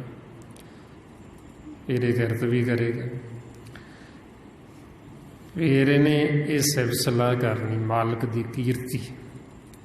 ਇਹਨੂੰ ਕਿਰਤ ਕਹਿੰਦੇ, ਸੱਚੀ ਕਿਰਤ। ਮਾਲਕ ਦੀ ਕੀਰਤੀ ਕਰਨੀ, ਮਾਲਕ ਦੀ ਵਡਿਆਈ ਕਰਨੀ, ਉਹਦਾ ਸਿਮਰਨ ਕਰਨਾ, ਉਹਦੀ ਸਿਫਤ ਸਲਾਹ ਕਰਨੀ। ਫਿਰ ਇਹ ਵਣਜ ਕਰਦਾ, ਫਿਰ ਇਹ ਵਪਾਰ ਕਰਦਾ। ਜਿਹਨੂੰ ਮਾਰੇ ਕਹਿੰਦੇ ਵਣਜ ਕਰੋ ਵਣਜਾਰੇ ਹੋ, ਵੱਖਰ ਲਿਓ ਸੰਭਾਲ। ਤੈਸੀ ਵਸਤ ਵਸਾਈਏ ਜੈਸੀ ਨਿਭੇ ਨਾਲ, ਅੱਗੇ ਸਾਉ ਸਜਾਣ ਹੈ ਲੈਸੀ ਵਸ ਸੰਭਾਲ। ਆਈ ਰੇ ਰਾਮ ਕਹੋ ਚਿਤ ਲਾਈ। ਫਿਰ ਇਹ ਵਣਜ ਆਪ ਵੀ ਕਰਦਾ ਅਤੇ ਨਾਲ ਦੂਸਰਿਆਂ ਦਾ ਵੀ ਧਨ ਜਮ੍ਹਾਂ ਕਰਾ ਦਿੰਦਾ। ਵਣਜ ਹੁੰਦਾ ਹੈ ਵਪਾਰ, ਬਈ ਆਪਦਾ ਧਨ ਵੀ ਜਮ੍ਹਾਂ ਦੇ ਨਾਲ ਹੋਰਾਂ ਦਾ ਵੀ ਜਮ੍ਹਾਂ ਕਰਾ ਦੇ। ਜਿਵੇਂ ਆਪਾਂ ਸੰਸਾਰ 'ਚ ਦੇਖਦੇ ਹਾਂ ਬਈ ਕਈ ਐਸੇ ਕੰਮਕਾਰ ਨੇ ਵੀ ਉਹ ਆਪ ਦਾ ਵੀ ਫਾਇਦਾ ਅਤੇ ਗਾਂਹ ਜਿਹੜਾ ਅੱਗੇ ਕਰਦੇ ਗਾਂਹ ਉਹਨਾਂ ਦਾ ਵੀ ਫਾਇਦਾ। ਇਸੇ ਤਰ੍ਹਾਂ ਹੀ ਫਿਰ ਗੁਰਮੁਖ ਜਿਹੜਾ ਮਨ ਜਾਗਦਾ ਉਹਨੂੰ ਫਿਰ ਆਪ ਨੂੰ ਵੀ ਲਾਹਾ। ਅਤੇ ਜਦੋਂ ਅਸੀਂ ਉਹ ਵਿਚਾਰ ਨੂੰ ਸੁਣਦੇ ਹਾਂ ਉਹ ਸਾਨੂੰ ਵੀ ਲਾਹਾ। ਉਹ ਸਾਡਾ ਧਨ ਜਿਹੜਾ ਇਹ ਵੱਖਰ ਸਾਰੇ ਇਹ ਨਿਰਗੁਣ ਦੇ ਖਜ਼ਾਨੇ 'ਚ ਜਮ੍ਹਾਂ ਹੋ ਜਾਂਦੀ। ਇਹਨੂੰ ਕਹਿੰਦੇ ਵਣਜ ਕਰਨਾ, ਵਪਾਰ ਕਰਨਾ। ਉਦੋਂ ਕਹਿੰਦੇ ਵੀ ਇਹ ਗਿਆਨੀ, ਮੰਨੋ ਵੀ ਇਹਨੂੰ ਗਿਆਨ ਹੈ। ਇਹ ਗਿਆਨੀਆਂ ਦਾ ਧਨ ਕੀ ਹੈ? ਨਾਮ। ਅਤੇ ਉਹਦਾ ਫਿਰ ਉਹ ਵਪਾਰ ਕਰਦੇ। ਅਤੇ ਵਪਾਰ ਕਿਵੇਂ ਕਰਦੇ? ਸਹਿਜ ਦੇ ਵਿੱਚ। ਮਹਾਰਾਜ ਕਹਿੰਦੇ ਗਿਆਨੀਆਂ ਕਾ ਧਨ ਹਰ ਨਾਮ ਹੈ, ਸਹਿਜ ਕਰੇ ਵਪਾਰ।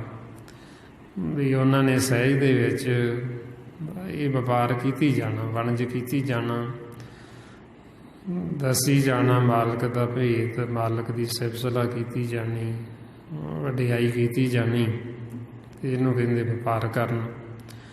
ਵੀ ਆਪਦਾ ਵੀ ਧਨ ਜਮ੍ਹਾਂ ਅਤੇ ਨਾਲ ਜਦੋਂ ਆਪਾਂ ਸੁਣਦੇ ਹਾਂ ਆਪਣਾ ਵੀ ਸਾਰਿਆਂ ਦਾ ਜਮ੍ਹਾਂ। ਇਹਨੂੰ ਕਹਿੰਦੇ ਖੇਪ ਦੇ ਰੂਪ ਦੇ ਵਿੱਚ ਸਾਰਿਆਂ ਦਾ ਇਕੱਠਾ ਧਨ ਜਮ੍ਹਾਂ ਕਰਾ ਦੇਣਾ।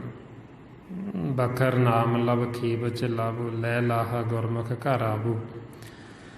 ਬਈ ਇੱਥੋਂ ਲਾਹਾ ਖੱਟ ਕੇ ਜਾਵੋ ਵਾਪਸ।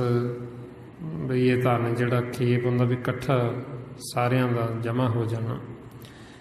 ਜਦੋਂ ਹੁਣ ਆਪਾਂ ਇਹ ਗੁਰਬਾਣੀ ਗੁਰੂ ਦੀ ਵਿਚਾਰ ਕਰਦੇ ਹਾਂ, ਇੱਕ ਜਣਾ ਕਰਦਾ, ਆਪਾਂ ਧਿਆਨ ਨਾਲ ਸੁਣਦੇ ਹਾਂ, ਇਹ ਸਾਰਾ ਆਪਣਾ ਧਨ ਜਮ੍ਹਾਂ ਹੋ ਜਾਂਦਾ ਇਕੱਠਿਆਂ 'ਚ। ਇਹਨੂੰ ਕਹਿੰਦੇ ਵਪਾਰ ਕਰਨਾ, ਇਹਨੂੰ ਕਹਿੰਦੇ ਵਣਜ ਕਰਨਾ।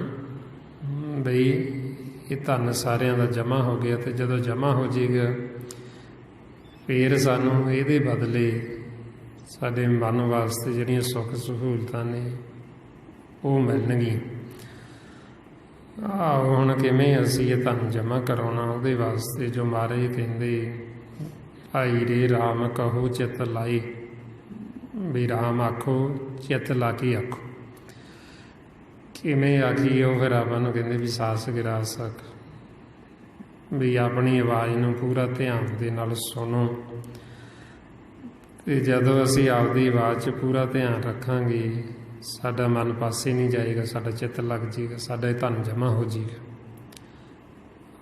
ਆਓ ਜੋ ਸਤਿਗੁਰੂ ਆਪਾਂ ਨੂੰ ਇਹ ਸਾਸ ਗਿਰਾਸੇ ਮਨ ਦੱਸਦੇ ਨੇ, ਆਓ ਸਾਰੇ ਗੁਰਮੁਖ ਪਿਆਰੇ ਕਰੋ ਜੀ ਸ਼ੁਰੂ। ਵਾਹਿਗੁਰੂ ਵਾਹਿਗੁਰੂ ਵਾਹਿਗੁਰੂ ਵਾਹਿਗੁਰੂ ਵਾਹਿਗੁਰੂ ਵਾਹਿਗੁਰੂ ਵਾਹਿਗੁਰੂ ਵਾਹਿਗੁਰੂ ਵਾਹਿਗੁਰੂ ਵਾਹਿਗੁਰੂ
ਵਾਹਿਗੁਰੂ ਜੀ ਕਾ ਖਾਲਸਾ ਵਾਹਿਗੁਰੂ ਜੀ ਕੀ ਫਤਿਹ।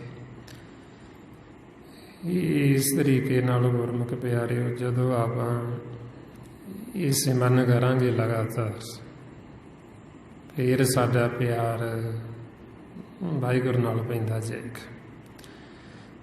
ਜਿਉਂ-ਜਿਉਂ ਸਾਡਾ ਪਿਆਰ ਪਏਗਾ, ਫਿਰ ਹੀ ਅਸੀਂ ਇੱਧਰ ਮਾਇਆ ਦੇ ਵਿੱਚੋਂ ਛੁੱਟ ਸਕਦੇ। ਆਈਆਂ ਮਾਰੇ ਫਰਮਾਉਂਦੇ ਮਨ ਰੇ, ਕਿਉਂ ਛੂਟੇ ਬਿਨ ਪਿਆਰ, ਗੁਰਮੁਖ ਅੰਤਰ ਰਵ ਰਹਿਆ ਭਗਤ ਭਰੇ ਭੰਡਾਰ।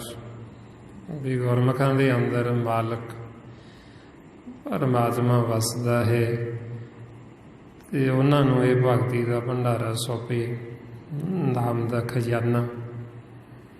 ਇਹਨੂੰ ਨਿਧਾਨ ਕਹਿੰਦੇ, ਹਰ ਹਰ ਨਾਮ ਨਿਧਾਨ ਹੈ, ਗੁਰਮੁਖ ਪਾਇਆ ਜਾਏ। ਵੀ ਗੁਰਮੁਖਾਂ ਨੇ ਉਹ ਭੰਡਾਰਾ ਪ੍ਰਾਪਤ ਕਰ ਲਿਆ ਮਾਲਕ ਤੋਂ, ਤੇ ਫਿਰ ਉਹ ਭੰਡਾਰਾ ਅੱਗੇ ਵਰਤਾਉਂਦੇ, ਤੇ ਇਹਨੂੰ ਕਹਿੰਦੇ ਪਰਉਪਕਾਰ, ਇਹਨੂੰ ਕਹਿੰਦੇ ਪੁੰਨ, ਇਹਨੂੰ ਕਹਿੰਦੇ ਦਾਨ। ਸੰਸਾਰ ਦੇ ਵਿੱਚ ਇਹ ਸਭ ਤੋਂ ਵੱਡਾ ਦਾਨ ਹੈ, ਇਹ ਸਭ ਤੋਂ ਵੱਡਾ ਪਰਉਪਕਾਰ ਹੈ ਜਿਹੜਾ ਮਨਾਂ ਦੇ ਉੱਤੇ ਕੀਤਾ ਜਾਂਦਾ। ਸੁਤੇ ਹੋਏ ਮਨ ਨੂੰ ਜਗਾਉਣਾ, ਸੁਤੇ ਹੋਏ ਮਨ ਨੂੰ ਇਹ ਸਮਝਾਉਣਾ, ਉਹਨੂੰ ਸਿਮਰਨ ਕਰਨ 'ਤੇ ਲਾਉਣਾ, ਉਹਨੂੰ ਸਤ ਸੰਗਤ ਦੇ ਵਿੱਚ ਲੈ ਕੇ ਆਉਣਾ, ਇਹ ਸਭ ਤੋਂ ਵੱਡਾ ਪਰਉਪਕਾਰ ਹੈ, ਇਹ ਸਭ ਤੋਂ ਵੱਡਾ ਦਾਨ ਹੈ। ਇਹਦੇ ਬਰਾਬਰ ਹੋਰ ਕੋਈ ਪਰਉਪਕਾਰ, ਹੋਰ ਕੋਈ ਦਾਨ ਨਹੀਂ ਸੰਸਾਰ 'ਚ। ਇਹ ਕੀਤੀ ਹੋਈ ਦਇਆ ਗੁਰੂ ਨਾਨਕ ਦੇ ਘਰ ਦੇ ਵਿੱਚ ਇਹ ਪ੍ਰਵਾਨ ਹੈ। ਜਿਹਨੂੰ ਮਾਰੇ ਕਹਿੰਦੇ 68 ਤੀਰਥ ਸਗਲ ਪੁੰਨ ਜੀ ਦਇਆ ਪ੍ਰਵਾਨ। ਬਈ ਤੁਸੀਂ ਕਿਸੇ ਜੀਵ 'ਤੇ ਦਇਆ ਕੀਤੀ, ਉਹਦੇ 'ਤੇ ਪਰਉਪਕਾਰ ਕੀਤਾ, ਉਹਨੂੰ ਦੱਸਿਆ ਵੀ ਤੂੰ ਆਹ ਸਿਮਰਨ ਕਰ, ਉਹ ਤੁਹਾਡੇ ਦੱਸੇ 'ਤੇ ਸਿਮਰਨ ਕਰਨ ਲੱਗ ਗਿਆ। ਤੁਸੀਂ ਉਹਨੂੰ ਪ੍ਰੇਰਿਆ ਵੀ ਤੂੰ ਸਤਸੰਗਤ ਦੇ ਵਿੱਚ ਆ, ਉਹ ਤੁਹਾਡੇ ਕਹਿਣ 'ਤੇ ਸਤਸੰਗਤ 'ਚ ਆਉਣ ਲੱਗ ਗਈ। ਤੇ ਉਹਦੇ ਕਿੰਨਾ ਉਹਨੇ ਜੀਵਨ ਦਾ ਉਹਦੇ ਲਾਹਾ ਖੱਟ ਲੈਣਾ, ਕਿਉਂਕਿ ਇਹ ਜੋ ਸਤਸੰਗਤ ਹੈ ਇਹ ਮਾਮੂਲੀ ਚੀਜ਼ ਨਹੀਂ ਹੈ। ਸਤਸੰਗਤ ਦੀ ਬਹੁਤ ਸਤਿਗੁਰਾਂ ਨੇ ਵਡਿਆਈ ਕੀਤੀ ਗੁਰਬਾਣੀ ਗੁਰੂ ਵਿੱਚ।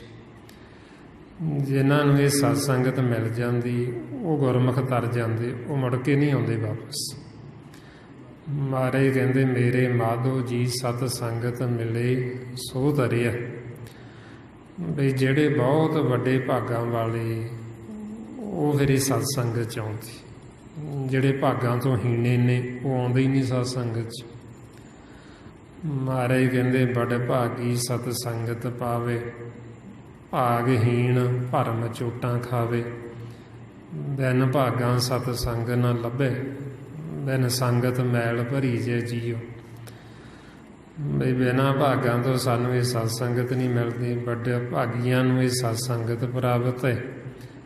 ਜਿਹੜੇ ਭਾਗਾਂ ਤੋਂ ਹੀਣੇ ਉਹ ਭਰਮ ਦੇ ਵਿੱਚ ਨੇ, ਉਹ ਚੋਟਾਂ ਹੀ ਖਾਂਦੇ, ਉਹ ਦੁਖੀ ਤਾਂ ਹੋਈ ਜਾਣਗੇ ਪਰ ਸੰਗਤ 'ਚ ਨਹੀਂ ਆਉਣਗੇ। ਅਤੇ ਸਾਧ ਸੰਗਤ ਤੋਂ ਬਿਨਾਂ ਉਹਨਾਂ ਨੇ ਮੈਲ ਦੇ ਨਾਲ ਭਰੇ ਹੀ ਰਹਿਣਾ। ਉਹ ਆਖਣ ਸਾਡਾ ਮਨ ਸ਼ੁੱਧ ਹੋ ਜੇ, ਉਹਨਾਂ ਦਾ ਮਨ ਸ਼ੁੱਧ ਹੋ ਹੀ ਨਹੀਂ ਸਕਦਾ। ਉਹਨਾਂ ਦੀ ਬਾਣੀ ਕਦੇ ਮਿੱਠੀ ਨਹੀਂ ਹੋ ਸਕਦੀ। ਉਹ ਫਿੱਕਾ ਹੀ ਬੋਲਣਗੇ, ਉਹ ਮਾੜਾ ਹੀ ਬੋਲਣਗੇ, ਉਹ ਨਿੰਦਿਆ ਹੀ ਕਰਨਗੇ, ਵੈਰ ਵਿਰੋਧ ਹੀ ਕਰਨਗੇ, ਮੁੱਖ ਦੇ ਵਿੱਚੋਂ ਫਿੱਕਾ ਹੀ ਲਾਉਣਗੇ। ਕਿਉਂਕਿ ਇਹ ਸਾਰਾ ਸਾਨੂੰ ਭੇਤ ਆਉਣਾ ਸੰਗਤ ਦੇ ਵਿੱਚ ਆ ਕੇ, ਗੁਰੂ ਦੀ ਮੱਤ ਲੈ ਕੇ। ਵੀ ਸਾਨੂੰ ਸਤਿਗੁਰੂ ਦੇਖਣਾ ਸਿਖਾਉਂਦੇ, ਸਾਨੂੰ ਸੁਣਨਾ ਸਿਖਾਉਂਦੇ, ਸਾਨੂੰ ਬੋਲਣਾ ਸਿਖਾਉਂਦੇ। ਇਹ ਸਾਡੇ ਜੀਵਨ ਦੀ ਜਾਂਚ ਹੈ। ਜਿਵੇਂ ਇੱਕ ਬੱਚਾ ਹੁੰਦਾ, ਮਾਂ ਪਿਓ ਉਹਨੂੰ ਸਿਖਾਉਂਦੇ ਸਾਰਾ ਕੁਛ, ਉਹਨੂੰ ਦੇਖਣਾ ਸਿਖਾਉਂਦੇ, ਉਹਨੂੰ ਬੋਲਣਾ ਸਿਖਾਉਂਦੇ, ਉਹਨੂੰ ਚੱਲਣਾ ਫਿਰਨਾ ਸਿਖਾਉਂਦੇ, ਉਹਨੂੰ ਸੁਣਨਾ ਸਿਖਾਉਂਦੇ। ਇਸੇ ਤਰ੍ਹਾਂ ਹੀ ਗੁਰਬਾਣੀ ਗੁਰੂ ਸਾਨੂੰ ਇਹ ਸਾਰਾ ਕੁਝ ਸਿਖਾਉਂਦੇ। ਅਤੇ ਜਿਹੜੇ ਗੁਰਮੁਖ ਉਹ ਸਾਡੇ ਟੀਚਰ ਹੁੰਦੇ, ਸੰਤ ਸਾਧੂ ਜਨ। ਸਾਨੂੰ ਸਿੱਧਾ ਗੁਰਬਾਣੀ ਗੁਰੂ ਦੀ ਸਮਝ ਨਹੀਂ ਲੱਗਦੀ, ਉਹ ਸਾਨੂੰ ਫਿਰ ਸੌਖਾ ਕਰਕੇ ਸਮਝਾ ਦਿੰਦੇ ਵੀ ਸਾਨੂੰ ਆਹ ਕਹਿੰਦੇ ਨੇ ਸਤਿਗੁਰੂ, ਆਹ ਸਾਨੂੰ ਦੱਸਦੇ ਨੇ। ਇਸ ਕਰਕੇ ਜੇ ਅਸੀਂ ਗੁਰੂ ਦੀ ਮੱਤ ਲੈ ਲਾਂਗੇ ਤਾਂ ਸਾਡਾ ਜੀਵਨ ਬੜਾ ਸੌਖਾ ਹੋ ਜਾਏਗਾ। ਨਹੀਂ ਤਾਂ ਜਿਨ੍ਹਾਂ ਨੇ ਗੁਰੂ ਦੀ ਮੱਤ ਨਹੀਂ ਲਈ ਉਹ ਸਾਰੀ ਉਮਰ ਗੁਜ਼ਾਰ ਜਾਂਦੇ, ਨਾ ਉਹਨਾਂ ਨੂੰ ਬੋਲਣਾ ਆਵੇ, ਨਾ ਉਹਨਾਂ ਨੂੰ ਸੁਣਨਾ ਆਵੇ, ਨਾ ਉਹਨਾਂ ਨੂੰ ਦੇਖਣਾ ਆਵੇ। ਕਿਉਂਕਿ ਉਹ ਗੁਰੂ ਦੀ ਮੱਤ ਹੀ ਨਹੀਂ ਲਈ, ਭੇਦ ਹੀ ਨਹੀਂ ਲਿਆ, ਅਤੇ ਸਾਰੀ ਉਮਰ ਵਿਅਰਥ ਹੀ ਖਰਾਬ ਕਰ ਲਈ। ਇਸ ਵਾਸਤੇ ਹੁਣ ਇਹ ਆਪਾਂ ਨੂੰ ਜੋ ਜੀਵਨ ਮਿਲਿਆ ਇਹਨੂੰ ਆਪਾਂ ਸਫਲ ਕਰਨਾ। ਜੇ ਸਾਨੂੰ ਨਹੀਂ ਦੇਖਣਾ ਆਉਂਦਾ ਤਾਂ ਆਪਾਂ ਸਤਿਗੁਰਾਂ ਤੋਂ ਪੁੱਛਣਾ। ਜੇ ਸਾਨੂੰ ਨਹੀਂ ਸੁਣਨਾ ਆਉਂਦਾ ਆਪਾਂ ਸਤਿਗੁਰਾਂ ਤੋਂ ਪੁੱਛਣਾ ਵੀ ਅਸੀਂ ਕੀ ਸੁਣੀਏ। ਜੇ ਸਾਨੂੰ ਨਹੀਂ ਬੋਲਣਾ ਆਉਂਦਾ ਤਾਂ ਅਸੀਂ ਸਿੱਖਣਾ ਵੀ ਅਸੀਂ ਕੀ ਬੋਲੀਏ। ਮੂੰਹੋਂ ਕੇ ਬੋਲਣ ਬੋਲੀਏ, ਜਿਤ ਸੁਣ ਧਰੇ ਪਿਆਰੋ। ਵੀ ਅਸੀਂ ਐਸੇ ਕਿਹੜੇ ਬੋਲ ਬੋਲੀਏ ਵੀ ਜਿਹਦੇ ਨਾਲ ਸਾਡਾ ਮਾਲਕ ਦੇ ਨਾਲ ਪ੍ਰੇਮ ਬਣ ਜੇ, ਸਾਡੀ ਪ੍ਰੀਤ ਬਣ ਜੇ। ਉਹ ਫਿਰ ਆਪਾਂ ਨੂੰ ਬੋਲਣਾ ਸਿਖਾਉਂਦੇ ਵੀ ਐਂ ਬੋਲੋ ਵਾਹਿਗੁਰੂ। ਇਹ ਵਿਧੀ ਤਰੀਕਾ ਦੱਸਦੇ ਵੀ ਇਸ ਤਰੀਕੇ ਨਾਲ ਬੋਲਾਂਗੇ ਅਤੇ ਸਾਡਾ ਪਿਆਰ ਭੇਜੇ। ਇਸ ਵਾਸਤੇ ਹੁਣ ਗੁਰਮੁਖ ਪਿਆਰੇ ਹੋਏ ਆਪਾਂ ਵੱਧ ਤੋਂ ਵੱਧ ਸੇਵਨ ਕਰਨਾ ਹੈ, ਗੁਰਬਾਣੀ ਗੁਰੂ ਨੂੰ ਪੜ੍ਹ ਕੇ ਵਿਚਾਰਨਾ ਹੈ, ਅਤੇ ਵੱਧ ਤੋਂ ਵੱਧ ਆਪਾਂ ਸਤਸੰਗਤ ਕਰਨੀ ਹੈ। ਇਹ ਜੋ ਆਪਾਂ ਗਿਆਨ ਦੀ ਸਾਂਝ ਪਾਉਂਦੇ, ਸਾਰਾ ਭੇਤ ਗੁਰਬਾਣੀ ਗੁਰੂ ਦੁਆਰਾ ਆਪਾਂ ਨੂੰ ਦਿੱਤਾ ਗੁਰਮੁਖ ਜਨਾਂ ਨੇ। ਭਾਈ ਸਾਹਿਬ ਭਾਈ ਸੇਵਾ ਸਿੰਘ ਜੀ ਧਰਮਾਲਾ, ਕਿ ਜੋ ਸਾਰੀ ਗੁਰਬਾਣੀ ਸਾਡੇ ਜੀਵਨ ਦੀ ਜਾਂਚ ਕਿ ਕਿਵੇਂ ਅਸੀਂ ਪਰਮਾਤਮਾ ਨੂੰ ਮਿਲਣਾ, ਕਿਵੇਂ ਇਸ ਮਾਰਗ 'ਤੇ ਚੱਲਣਾ, ਕਿਵੇਂ ਸਾਡਾ ਪਿਆਰ ਪੈਣਾ ਮਾਲਕ ਦੇ ਨਾਲ, ਅਤੇ ਕਿਵੇਂ ਅਸੀਂ ਇਹ ਮਾਇਆ ਦੇ ਵਿੱਚੋਂ ਛੁੱਟਣਾ ਜਮਾਂ ਦੇ ਮਾਰਗ 'ਚ। ਤਾਈਓ ਮਾਰੇ ਕਹਿੰਦੇ ਵੀ ਇਹ ਪ੍ਰੇਮ ਦਾ ਮਾਰਗ ਹੈ। ਮਨ ਰੇ ਕਿਉਂ ਛੂਟੇ ਬਿਨ ਪਿਆਰ, ਵੀ ਜਦ ਤੱਕ ਪਿਆਰ ਨਹੀਂ ਪੈਂਦਾ ਕਿਵੇਂ ਛੁੱਟੇਗਾ। ਅਤੇ ਇਸ ਕਰਕੇ ਪਿਆਰ ਸਾਡਾ ਪੈਣਾ ਗੁਰੂ ਦੀ ਮੱਤ ਲੈ ਕੇ, ਅਭਿਆਸ ਕਰਕੇ, ਸਤਸੰਗਤ ਕਰਕੇ। ਸੋ ਇੰਨੀਆਂ ਬੇਨਤੀਆਂ, ਇੰਨੇ ਵਿਚਾਰ ਕਰਦਿਆਂ ਹੋਇਆਂ ਜੇ ਕੋਈ ਐਸਾ ਸ਼ਬਦ ਬੋਲਿਆ ਗਿਆ ਹੋਵੇ ਸੰਗਤ ਅਤੇ ਸਤਿਗੁਰੂ ਬਖਸ਼ਣ ਯੋਗ ਨੇ, ਬਖਸ਼ ਲੈਣਾ ਜੀ। ਵਾਹਿਗੁਰੂ ਜੀ ਕਾ ਖਾਲਸਾ, ਵਾਹਿਗੁਰੂ ਜੀ ਕੀ ਫਤਿਹ। ਵਾਹਿਗੁਰੂ।